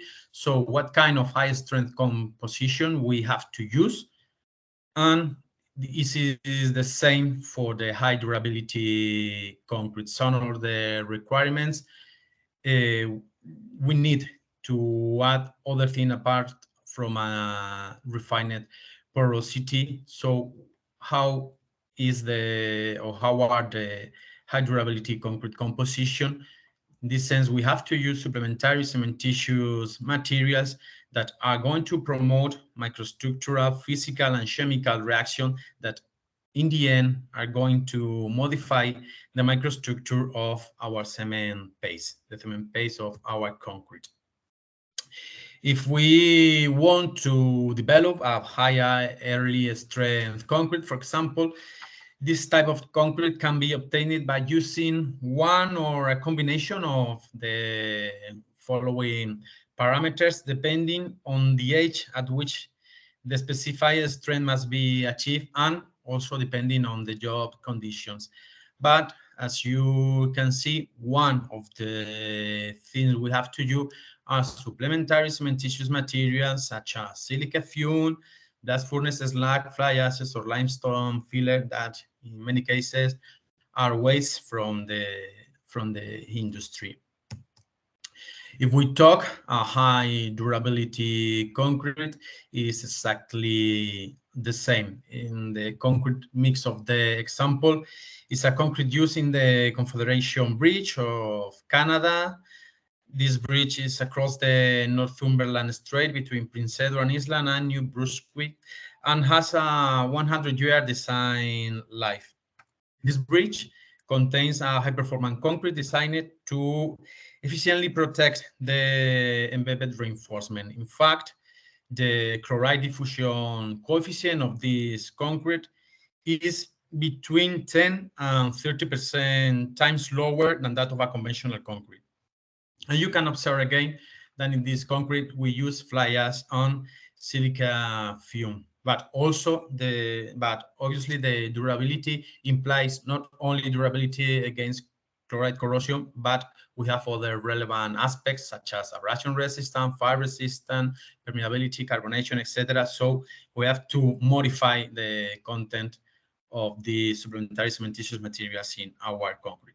And the last examples are the reactive powder concrete, also the so-called ultra-high performance concrete, where we use an optimized granulometrics with a very low particle size. And in this case, we use reactive micro and nano additions such as microsilica, nanosilica, and even silica fume. But why we are using these supplementary cementitious materials?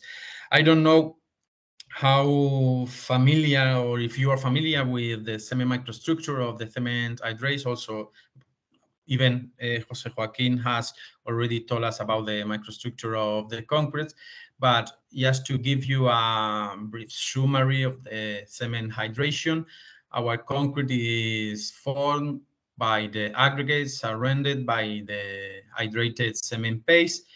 And there are three main types of hydrates in our cement tapes: the CSH gels, that are calcium silicate hydrates, amorphous, that within the cement paste are the main responsible for the compressive strength.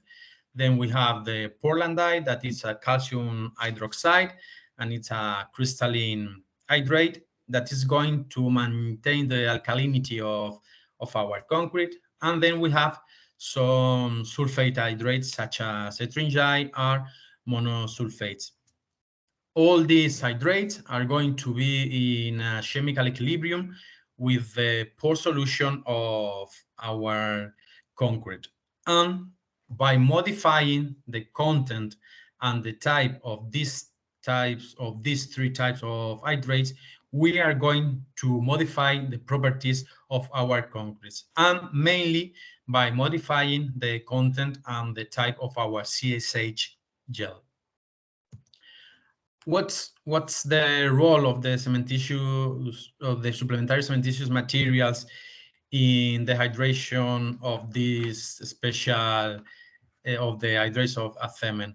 Well, it depends on the material we are using. For example, if we use a silica fume, this material has a fast pozzolanic reactivity. A pozzolanic reactivity implies that the Portland dyes react with the silica of the silica fume and form new CSA gel that is different of the CSA gel of the conventional cement paste with a lower calcium to cement ratio, and thus we are going to increase the content of our CSH gel. For this reason, if we use silica fume in an appropriate content, we are going to increase the strength of our concrete.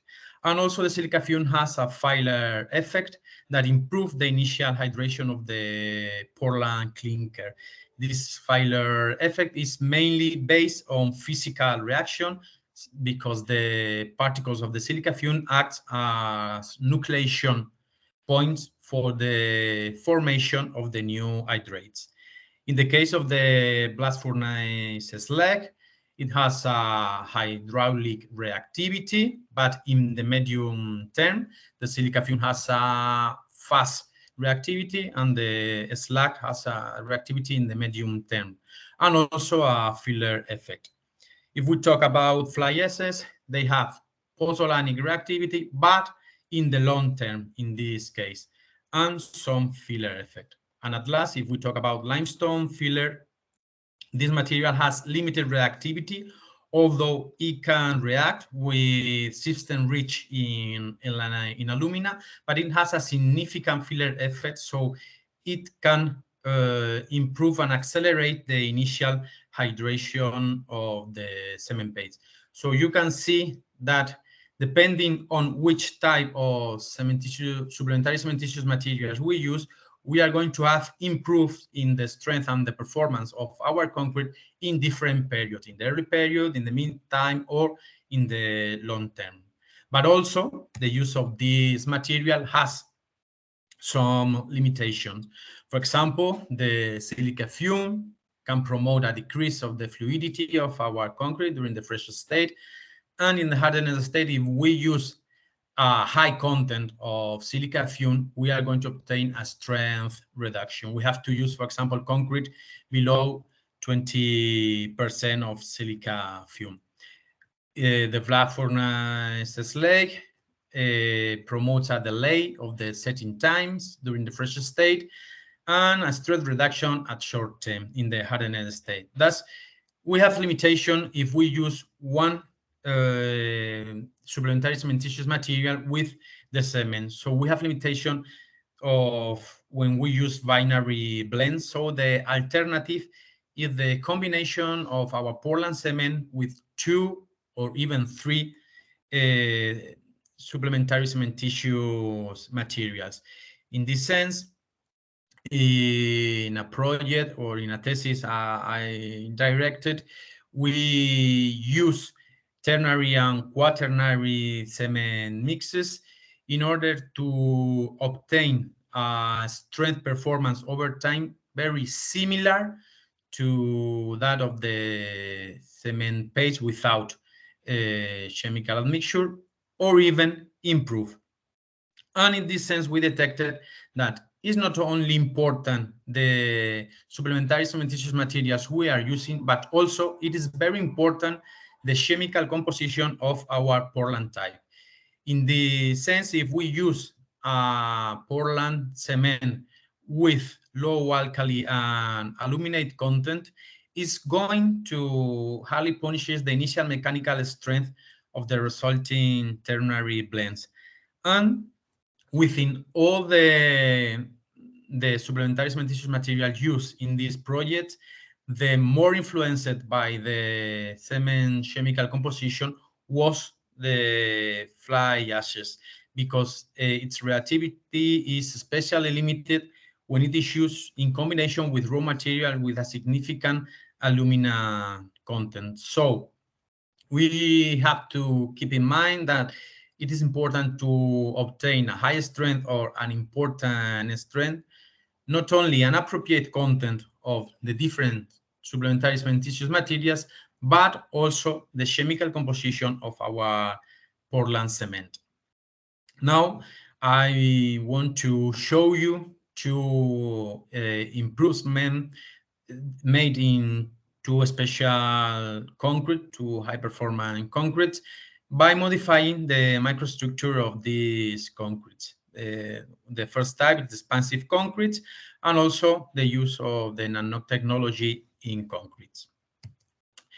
The expansive concretes are special concrete fabricated by using expansive cement or expansive agents that has hydraulic activity that promote an increase of the volume concrete during the first days. You can see in the figure of the slide that a conventional concrete after the curing is going to suffer from shrinkage, and on the contrary, an expansive concrete during the first day is going to increase its volume, and after that, depending on the condition where our concrete element is going to be placed, we're going to have a shrinkage or not, but the final volume is going to be similar or slightly higher than the initial volume of our concrete. These concrete are mainly used for pavements because they allow us to decrease the number of construction joints,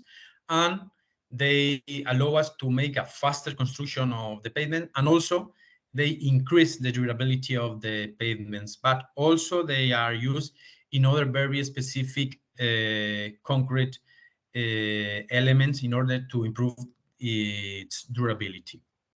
Well, how will we obtain the increase of the volume of these concretes? By modifying the microstructure of the concrete. We have used two types of expansive agents. The first one is based on calcium sulfoaluminate and is going to form ettringite. That is one of the hydrates I already showed you. But the ettringite formed by this expansive agent is different than the one formed by the Portland cement. This ettringite is more amorphous and its content is higher. This is going to promote pressures within the cement matrix. So these pressures are going to promote the increase in the volume of our concrete. The other type of expansive agent is based on calcium oxide, and they form portlandite, but they form bigger plates of portlandite than the ones formed when using the Portland cement. So again, these bigger plates of portlandite is going to pressure the cement paste and increase its volume. But the cement composition, again, is going to influence the volume increase obtained. So we have to observe the cement type, the specific surface of the expansive cement and or the expansive agent. We know that the expansion rate obtained is going to be proportional to the easily hydratable aluminates content. And for a similar aluminates content, the sulfate calcium content influenced the expansion period. We detected how with pozzolan cement, two-type cement, the expansion obtained by using the same content of expansive agent was very, very high and higher, more than the double than the one obtained with same type 1 Portland cement. And we observed that the higher was the alumina content of our cement, the higher the expansion obtained.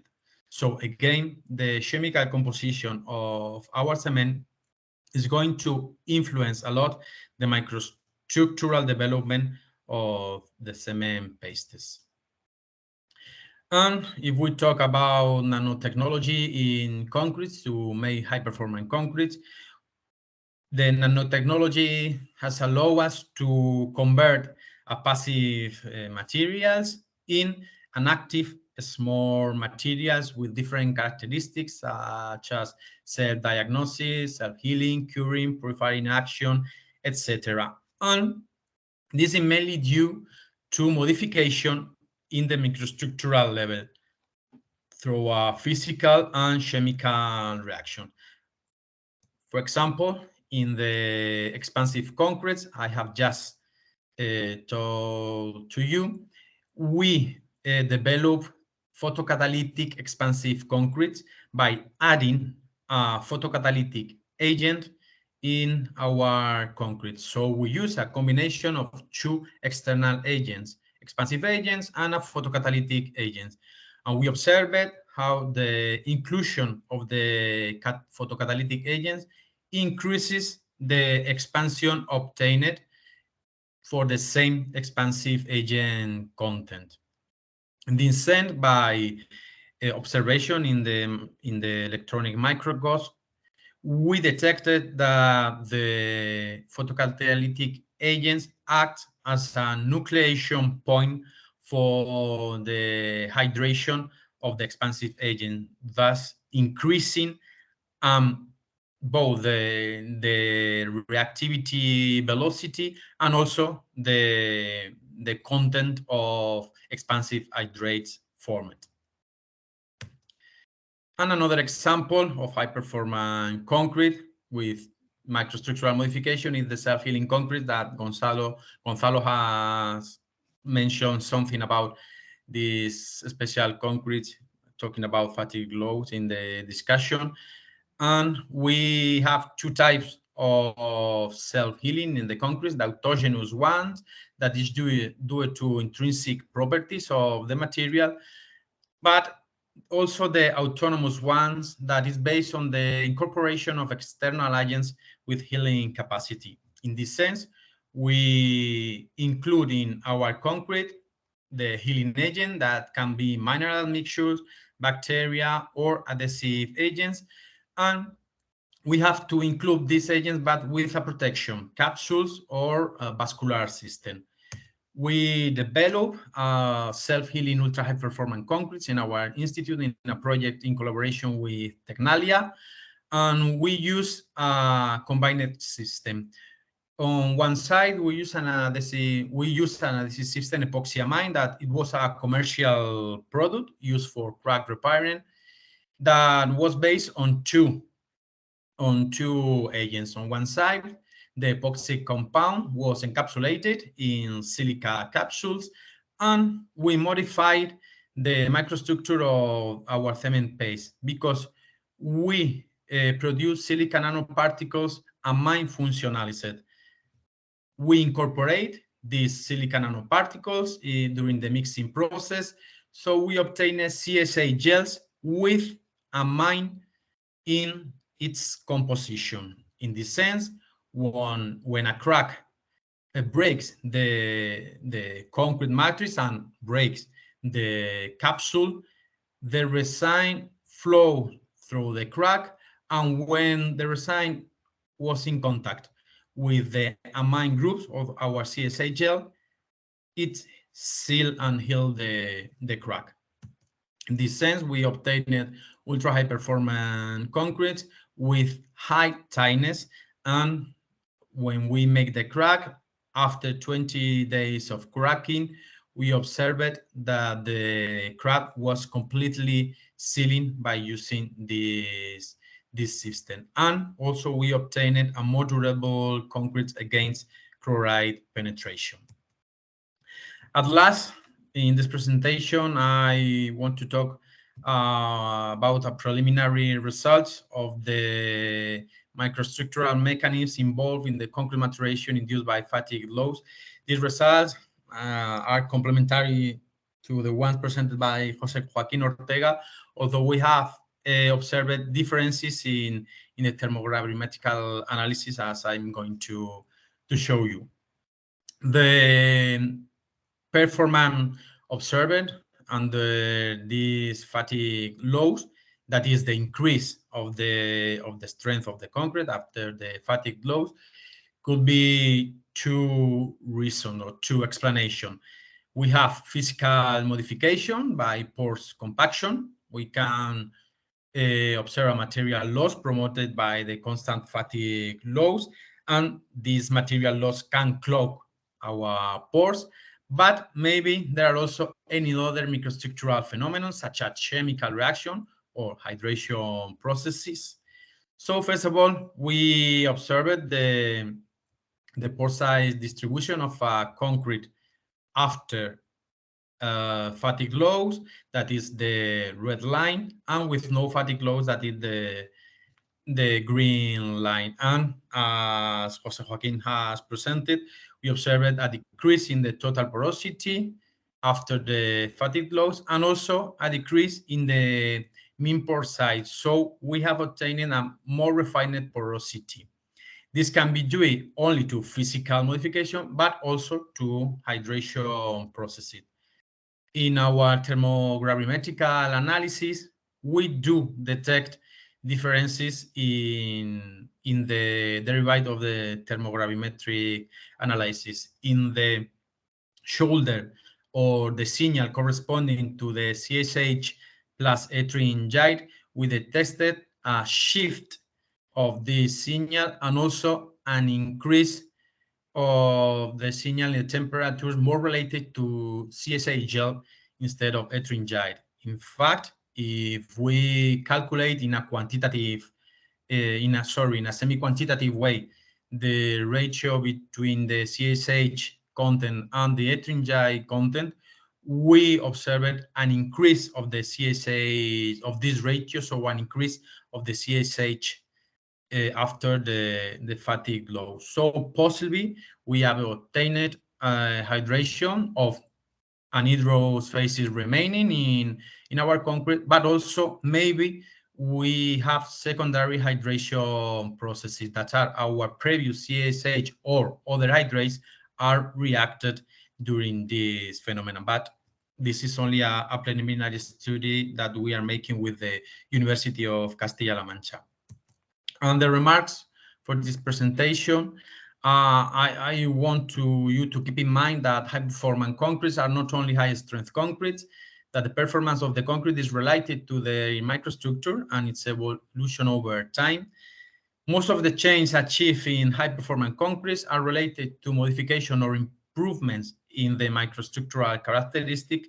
So an adequate knowledge of the concrete microstructure is going to allow us the development of special concretes with very interesting characteristic and performance.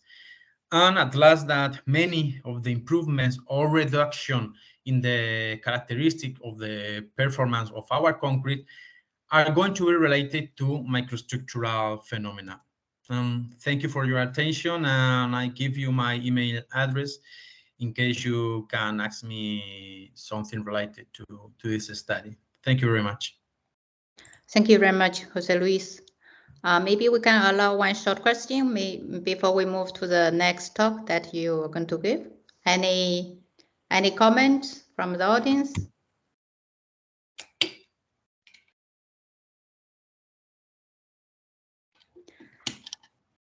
No.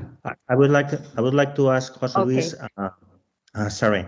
Well, thank you for your presentation, which was very good. Go to the camera, Gonzalo, please. Sorry. Well, thanks for the presentation. I liked it very much. And I would like to ask you about, do you have any knowledge about these SAPs, these super absorbent polymers that can also get water into the matrix just to provide water for these special hydration processes? Yes, we have used, in fact, this type of additives sometimes that are, as you have said, mainly used to improve the curing, the internal curing of the concrete, but also for self-healing concrete, because in the end, it is water that you are going to have within your concrete that can be used for the remains and anhydrous phases when we have a crack. The problem detected with this type of superabsorbent is that they are going to decrease the strength of the concrete. So it's not easy at all to develop a high strength concrete by using the super absorbent. I don't know any study with they have developed high strength concrete with this type of adsorbent. Even, well, if they use a low content of adsorbent, maybe it's possible, but a low content of adsorbent is not going to promote the curing or the self-healing required. So they are very useful, but in my opinion, they are more useful for conventional concrete than for high strength concretes. Okay, thank you. Thank you very much. Any more comment? No? Maybe Jose Luis, let's wait. Yes, please. Okay. I think you don't have the, yes, now yes, please. No. Please present yourself also. My name is Roman Nevshupa. I'm working also in the Eduardo Torroja Institute. And my question is, do you think that the changes in the concrete due to fatigue are related to some kind of mechanochemical reactions? So do you think that these changes, chemical changes, are induced by mechanical energy introduced in the system? I think so, but it is only a preliminary study. So we have to study in depth. But as you have seen in the thermogravimetrical analysis, we have detected differences in mainly in the part corresponding to the CSA gels. So mainly we have a reaction of anhydrous phases that has not been hydrated during the first hydration of our concrete, but we can also have secondary hydration of the hydrates. This type of secondary hydration have observed in many type of concretes, and the CHA obtained has different calcium to silica ratio, usually a lower calcium to silica ratio to the one of the cement Portland, and they are molecules with longer chains, and in this sense they are expected to improve the strength. So it is we can say that it is a good possibility, an acceptable possibility from a technical scientific point of view, but these are only preliminary results, so we have to study the mechanisms in depth. But yes, I think that nowadays, I think so. Thank you. You're welcome, Roman. Okay, thank you very much, Jose Luis. Maybe we may move to the next lecture, so to gain some time. Okay.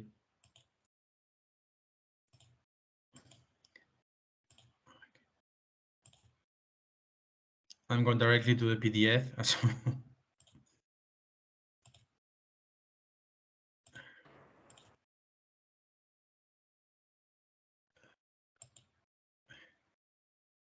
You see the presentation now? Yes, yes, we do. Okay, well, first of all, I am sorry because my partner Angel Castillo, the director of the Institute, who is more expert than me in fiber reinforced concrete, cannot eventually attend this workshop. But well, I will try to do my best to give you an appropriate idea about this special concrete technology. Well, the design and characterization of fiber reinforced self-compacting concrete in the end implies the join of two concrete technologies.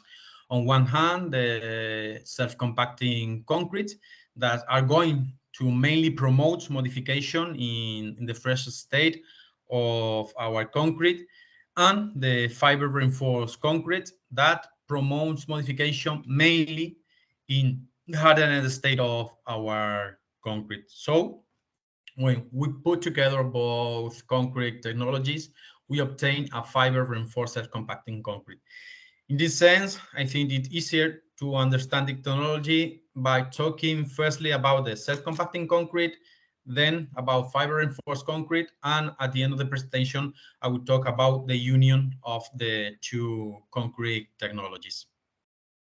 Well, self-compacting concrete is a very fluid concrete that has to be the next characteristic to be considered as a self-compacting concrete. Fill capacity, pacing capacity, and stability. We cannot have segregation in this special concrete. Before starting the design of our concrete, we have to keep in mind which is the type of application that is for a pavement, a pillar, a beam, etc. And also the placement procedure we are going to use, pouring, pumping, or whatever. And once we have this aspect clear, we have to move to the requirements. The first one, and maybe the most important one, is the slam flow, because depending on the slam flow obtained in our concrete, it's going to be classified in one of the three classes that are going to show you in another slides. But also we have to define the compressive strength, the durability needed, and other additional requirements. The self-compacting concrete is a concrete that does not need any compaction technique. The first step when we design self-compacting concrete is an appropriate selection of the raw material. This selection has to be very meticulous. If the selection of the material is important when we design a conventional concrete, in this case is even more important, because slight modification in the concrete composition are going to promote high modification in the concrete properties. So we have to meticulously select the aggregate concrete contents and types, the cement, the mineral mixture, and also the chemical additives. The use of chemical additives, mainly superplasticizer, is obviously mandatory when we design a self-compacting concrete. And after that, we have to select the type and proportion of the coarse aggregate. This is the first important step. Both the maximum aggregate size and the coarse aggregate volume total volume ratio is going to influence the flowability of our self-compacting concrete. In this sense, there are different factors that we have to consider: the free space between reinforcement, the texture of the aggregate surface, and also the granulometry of the coarse aggregates. Which is the objective when we select the coarse aggregate? Why or how we can select the higher coarse aggregate volume? It's had to be aggregate size that fill free space to have enough content for the fine material or the powder materials. And it is needed also to determine the apparent density of our dry aggregate in maximum compaction conditions. Once we have determined the coarse aggregate content, we have two options to follow with the design of our self-compacting concrete. Two options or two methods. The first one is considering reference values, where we are going to use usual range for the fines aggregates, paste and mortar volumes, and after that we are going to fit our cubic meter in our concrete mix. But also we have the Okamura method that was the first one described in literature. In fact, Okamura was the research who firstly developed the self-compacting concrete. And with this method, we are not going only to set the coarse aggregate content, but also the fine aggregate content. And after that, we are making sort tests for determining the paste and the mortar proportion. With respect to the first method, the one when we consider reference values, in the table of the slide, you can see different percentage of contents of the different concrete components: the coarse aggregate total volume, the paste volume, the mortar volume, and the typical water to binder ratio used. First of all, the fines content is going to be selected depending on the slam flow we are looking for.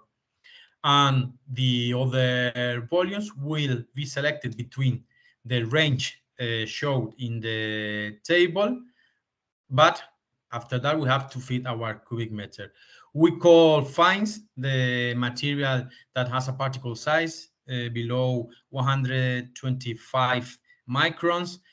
The paste volume, we refer to the volume of fines, water, air, and chemical additives, and the mortar volume in the paste volume plus the fine aggregates, mainly our sand with a particle size below 4 millimeters. And moving our components between this percentage contents, finally, we obtain the self-compacting concrete. The other method, the method B, the Okamura, based on the Okamura method, after the selection of the coarse aggregate content, we are going to select the type and proportion of the fine aggregates by following the same procedure followed to define the coarse aggregate concrete. That is determining or predetermining a fine aggregate volume. This fine aggregate volume has to be above the 40% of the mortar volume. That is the volume not occupied by coarse aggregate or air. After that, the third step of this method is the definition of the mortar proportion. To define this mortar proportion, we are going to use different mortar tests. And in the end, what we are going to determine is the supplementary cementitious material contents, the water to binder ratio, and also the chemical additives contents. And we are going to define all these contents by indirect measuring the fluidity and the viscosity of the mortar. For example, we are going to use two tests, the V funnel test, where we are going to fill this funnel with our mortar, and we are going to open the below part of the funnel and to determine the time that the mortar lasts in passing through the funnel. And with the mini slam test, the other test, we are going to fill the mini cone, and when we put out the mini cone, we are going to measure the diameter of the concrete.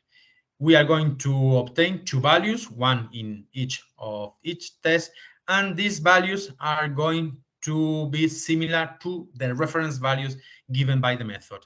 In the case of the V funnel test, we are going to obtain our capital M value that is going to be between 0.9 and 1.1.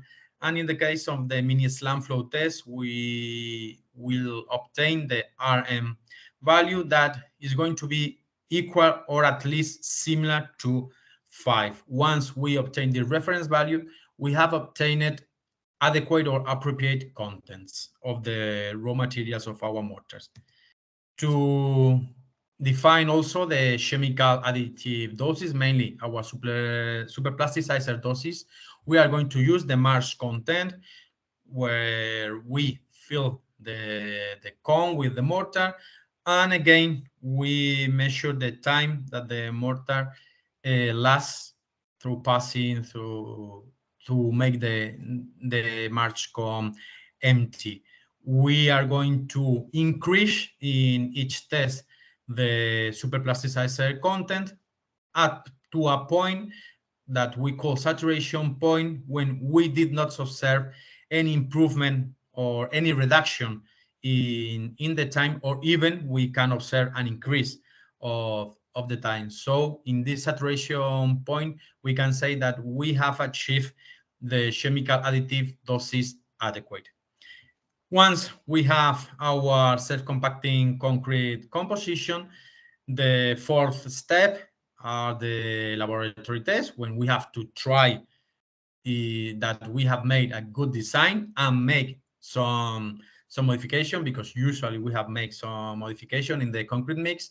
And at last, the last step is the real scale test, because all of you know that the scalability between the laboratory test and the real scale is not always so obvious. So maybe in the step 5, we again have to make some slight modification in our concrete composition.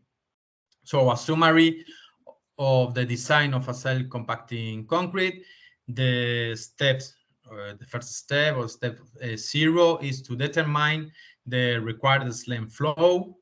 After that, we set the course aggregate content, and once we have our set course aggregate content defined, we have two options.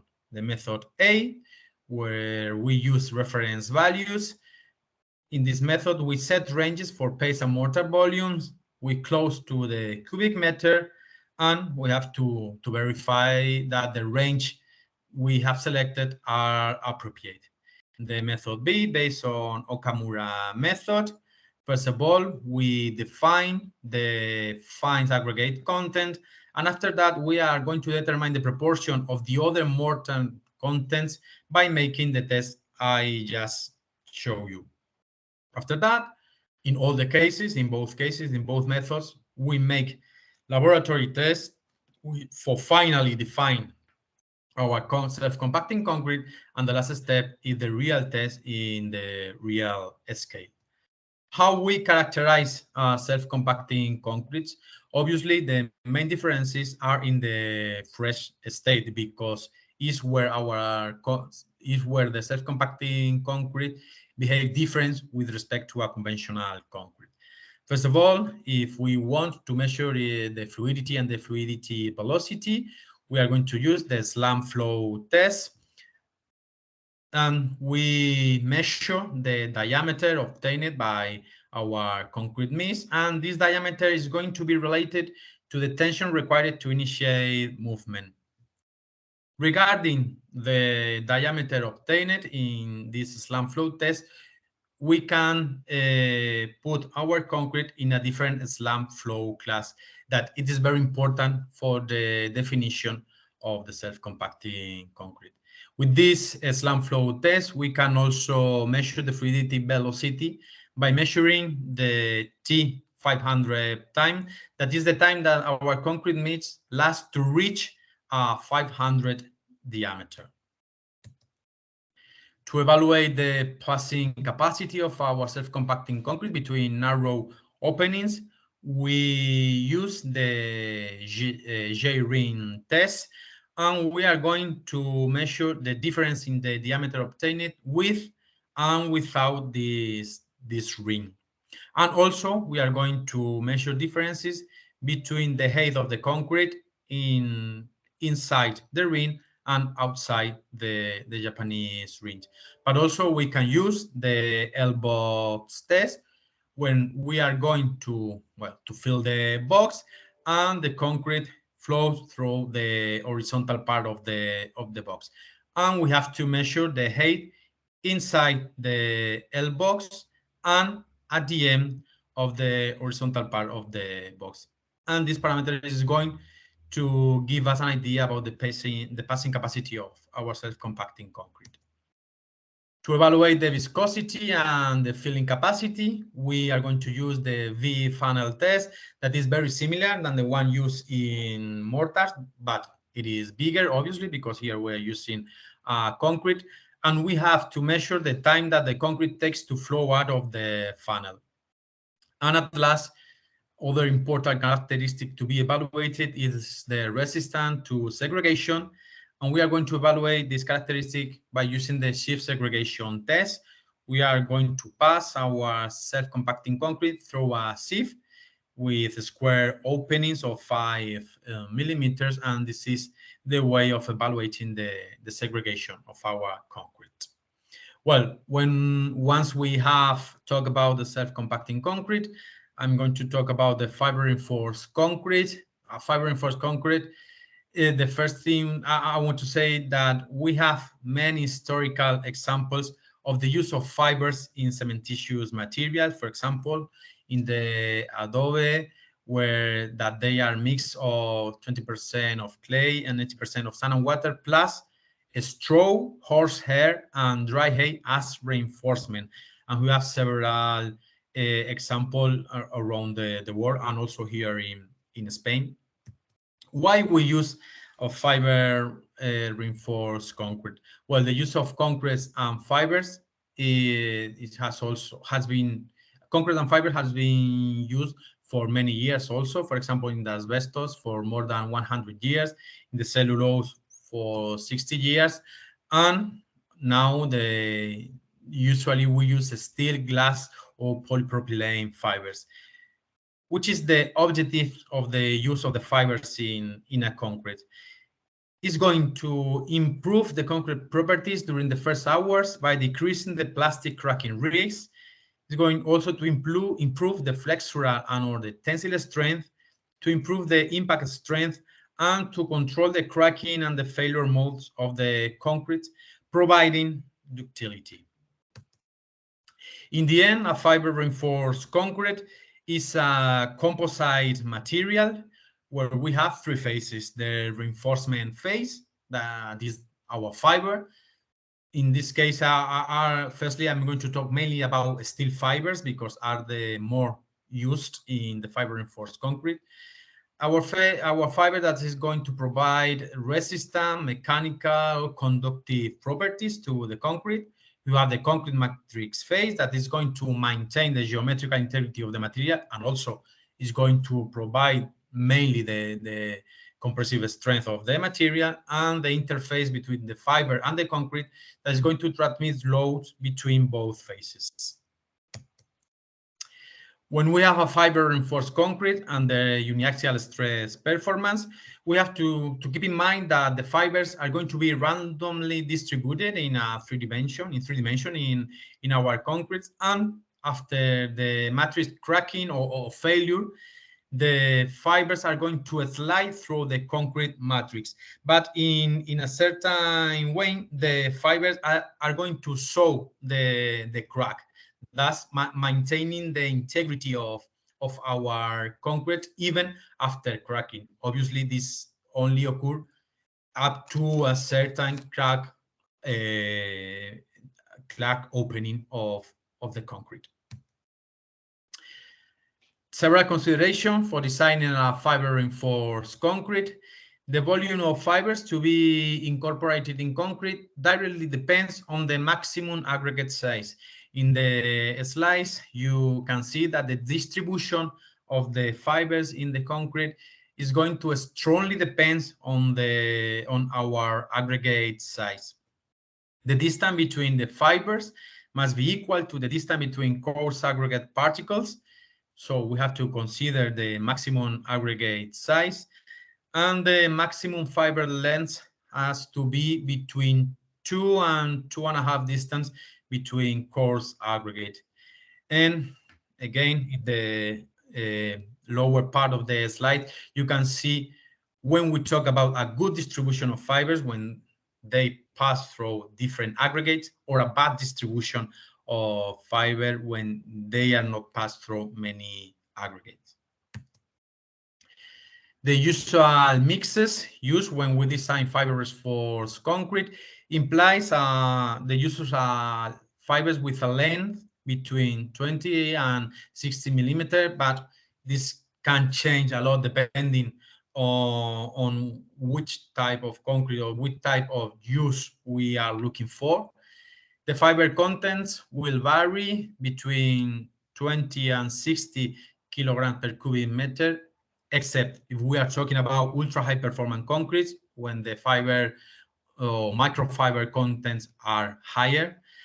And this fiber contents implies fiber volume between 0.25 and 0.76. We are going to use high fines content, both of sand and cement. Even these cement contents are going to be higher if we talk about a fiber reinforced self-compacting concrete. It is not advisable to use a maximum aggregate size above 20 millimeters, but this is not a problem for a self-compacting concrete because usually the higher aggregate size in a self-compacting concrete is around 12. It can be higher, but usually it's about 12. The workability in a fiber reinforced concrete is achieved by using chemical additives, both plasticizer and super plasticizer, and the slam flow in a conventional concrete has to be higher than 100 millimeters to obtain a good concrete workability. But obviously, this is different when we talk about self-compacting concretes.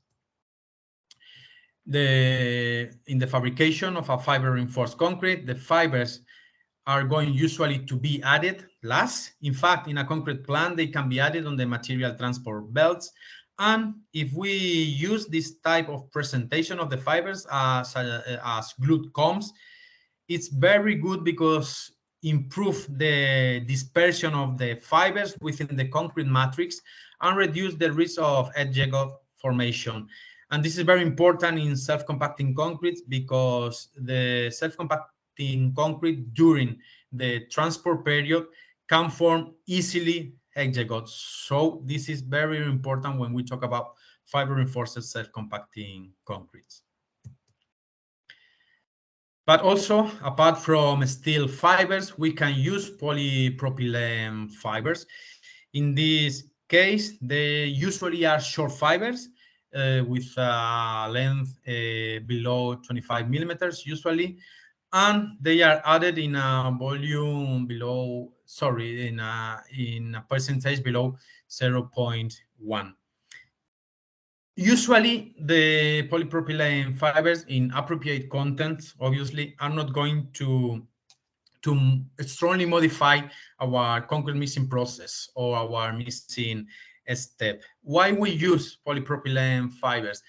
They can have a structural use in some special cases, but usually they are used to avoid or limit the plastic cracking of our concrete.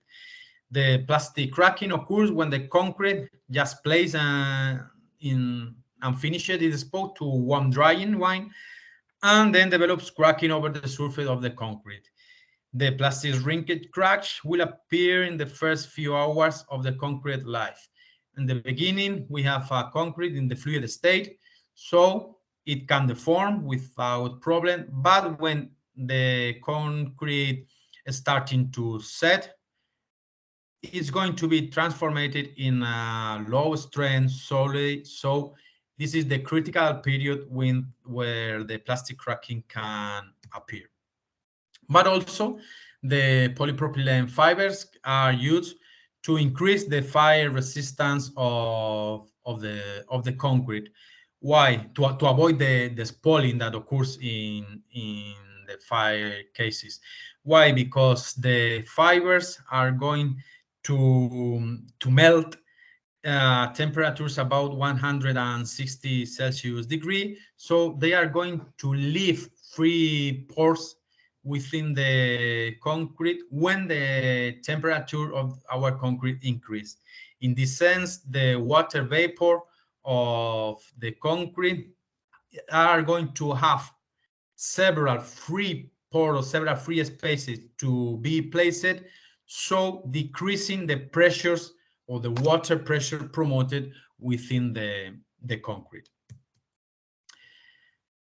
How we characterize a fiber reinforced concrete? Well, there are many tests to characterize a concrete, and in this seminar, we have seen some of them for talking about fatigue load, but I want to show you two main concrete tests to evaluate on one side the structural performance of a fiber reinforced concrete, and on the other side the resistance against plastic cracking.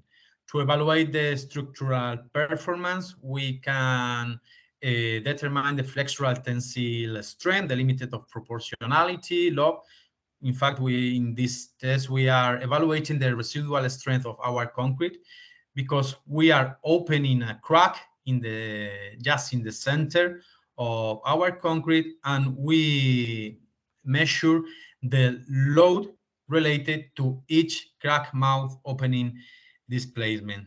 So if we want to say that our concrete, our fiber reinforced concrete has a structural performance, it has to fulfill with two aspects. On one side, the load measure at a crack mouth opening displacement of 0.5 millimeter has to be above 40% of the limit of proportionality, and the one 2.5 millimeter has to be above 20% of the limit of proportionality.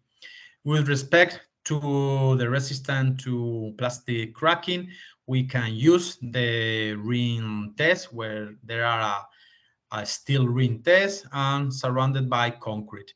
In this test, we measure the age at cracking and inducing tensile stress characteristic under restrained shrinkage.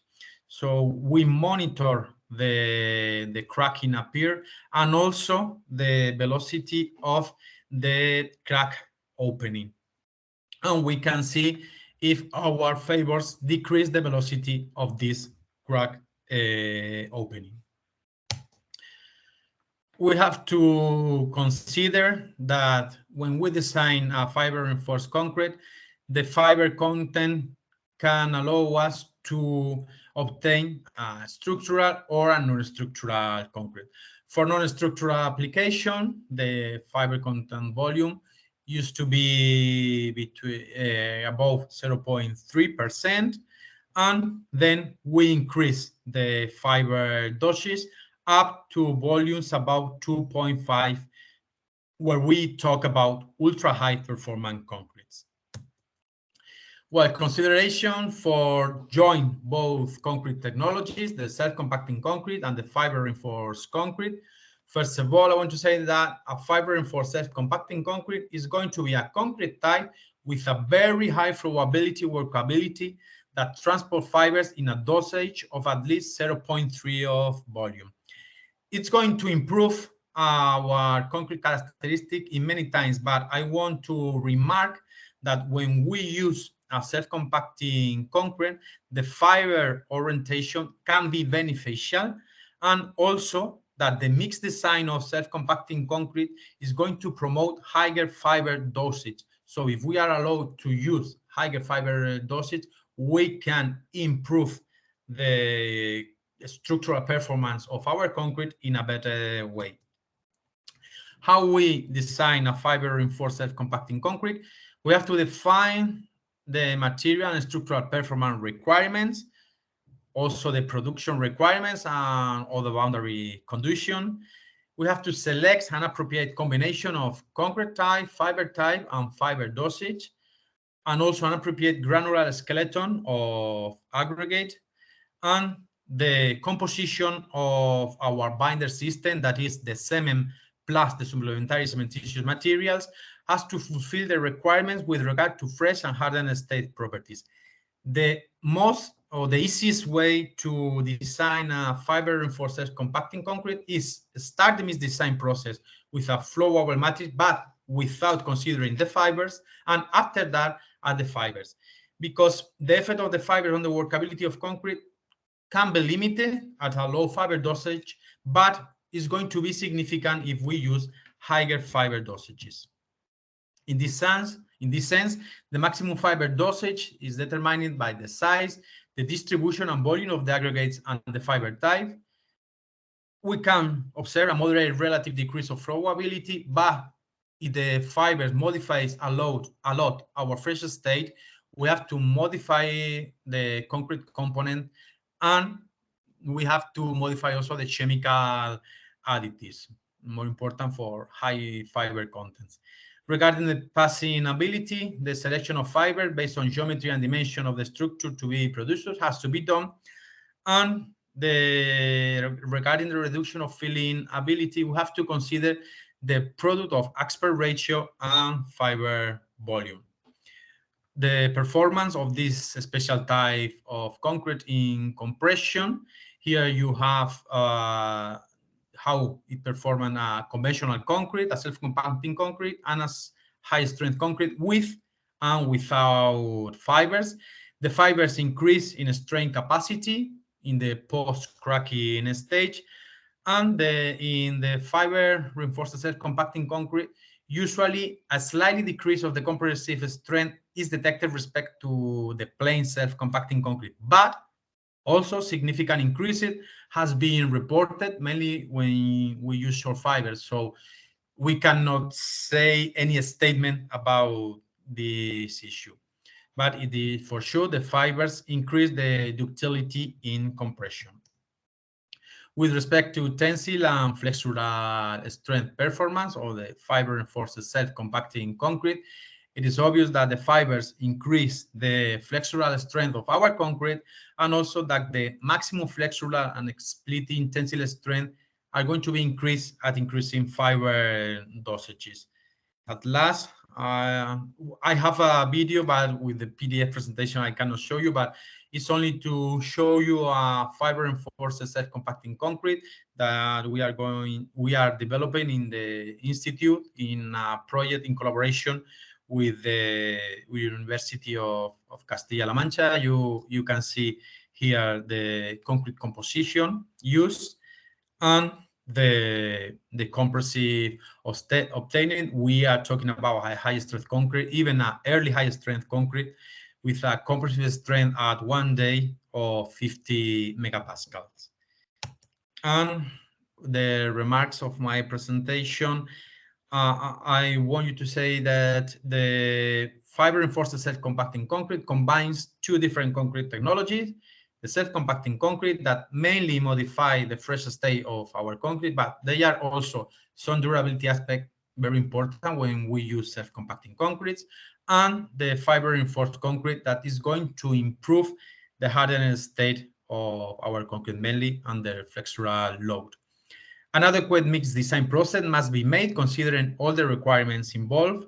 The inclusion of fibers can moderate, decrease the workability of our self-compacting concrete, so modification on concrete components and chemical additives must be considered with respect to a plain self-compacting concrete. But for me, the most important remark is that a fiber-reinforced self-compacting concrete have excellent properties that can guarantee high service life in the fabricated concrete structure.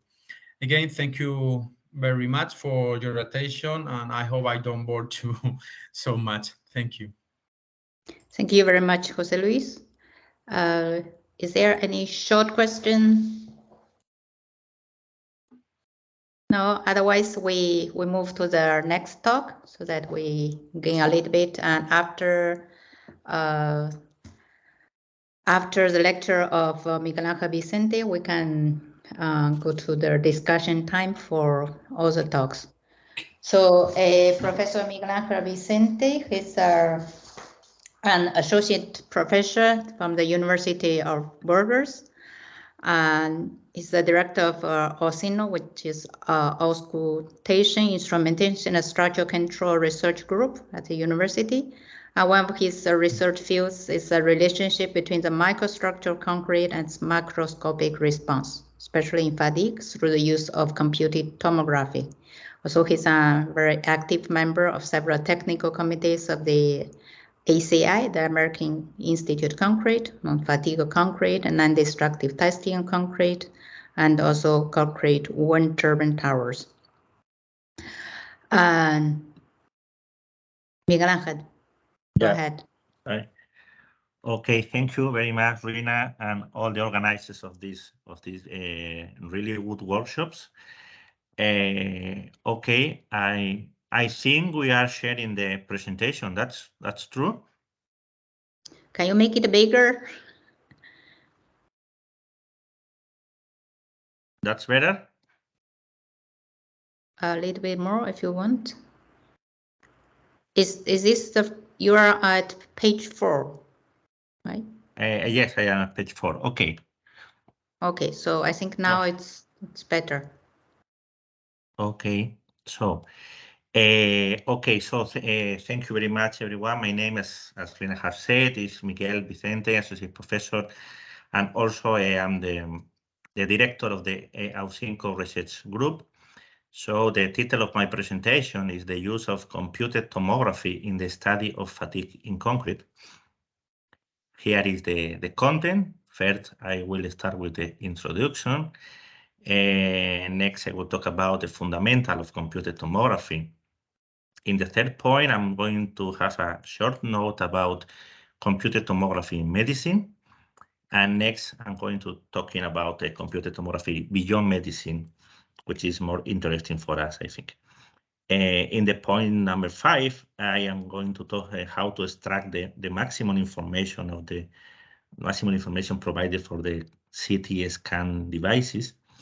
And next, in point number 6, I'm going to show you 2 examples how we can correlate a microstructure and fatigue response in concrete. The first one is about compression fatigue, and the second one is about tensile fatigue. And finally, small conclusions.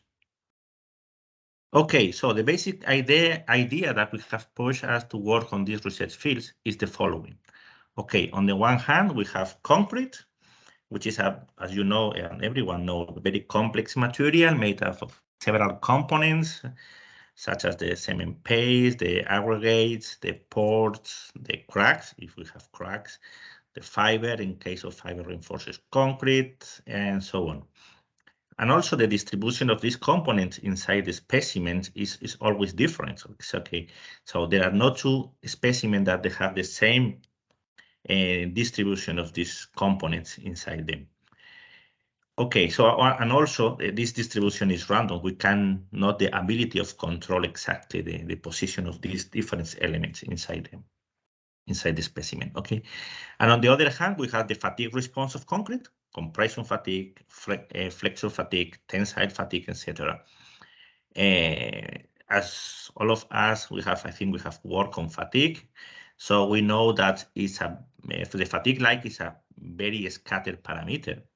And when we talk about a huge scatter, we are talking about, for example, 2 orders of magnitudes, which is, in other words, that means that 2 identical specimens have a fatigue life of between 1,000 and 100,000 cycles.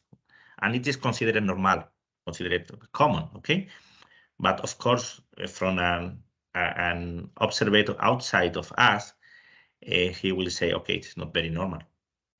So why is there so much dispersion, what's so much scattered in the fatigue response? For sure, that's because there are parameters in the test, during the test, that introduce this dispersion. Okay, so if we carry out the fatigue test very carefully, controlling very well the maximum and minimum load value applied, the specimen geometry, the test frequency, the laboratory temperature, the moisture contents, etc., the scatter is reduced somewhat, but it's still enormous. So maybe there are some other parameters that they have introduced in the scatter here, and the main suspect in this case is the microstructure of concrete. So therefore, when we started working on this field more than 10 years ago, we asked ourselves the following question: is there any kind of relationship between the microstructure and the fatigue response? So in order to answer this question, we need to explore and to measure the microstructure of concrete, and for this, we will use the computer tomography. So the tomography is based on the tomography as a concept is based on the property of X-rays as they pass through the matter. When we have a ray with an intensity I0, when it passes through matter, it loses intensity and comes out with an intensity I, which depends on the density of the material it's passed through, according to the Beer's law. You can see the formula in the slide. So modern tomography equipment consists essentially in an X-ray emitter, which emits a conical beam of known intensity, and a receiver panel full of sensors on which the intensity of the incident beam is measured. The object, so the aim of the object to be scanned is placed in between them, as you can see here. This operation is repeated by rotating the object. Modern equipment repeats this operation around 720 times, which means that at each step, the object rotates by 0.5 degrees. So a computer program collects all the final intensity values measured at each of the 720 positions and calculates the density values that the object, the specimen, must have at each point of it to satisfy the Beer's law. So it's like a inverse. They solve this huge amount of equation you can imagine you have. So the final results for us is a 3-dimensional grid scale image in which each voxel has a certain gray value depending on its density. Lighter colors correspond to points with higher density, and darker colors correspond to points with lower density. From this three-dimensional image, we can also obtain section, as you can show in the slide. You can see a section in the left of the slide. This case, this example is about a steel fiber reinforced concrete cube, and the white dots you can see in the section belongs to the fibers, and the black voxels belongs to the pores.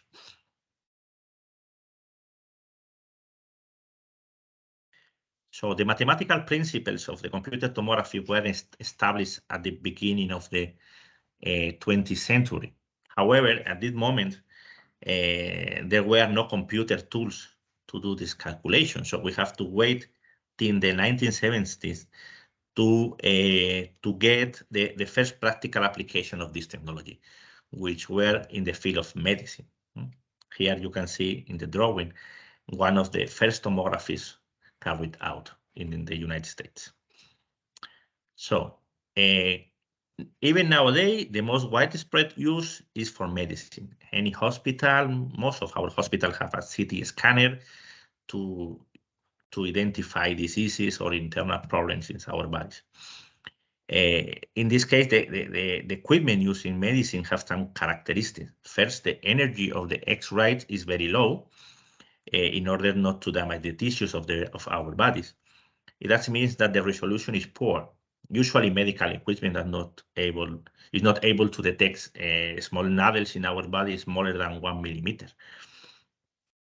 Moreover, in this case, the specimen, like I said, that the patient remain fixed, and it is the emitters and the receivers that rotates inside these donuts you can see in the figure. But nowadays, tomography has many more non-medical uses. In this case, the equipment some has particularities. For example, the intensity of X-rays is much higher. We have no limits because there are no risks to damage.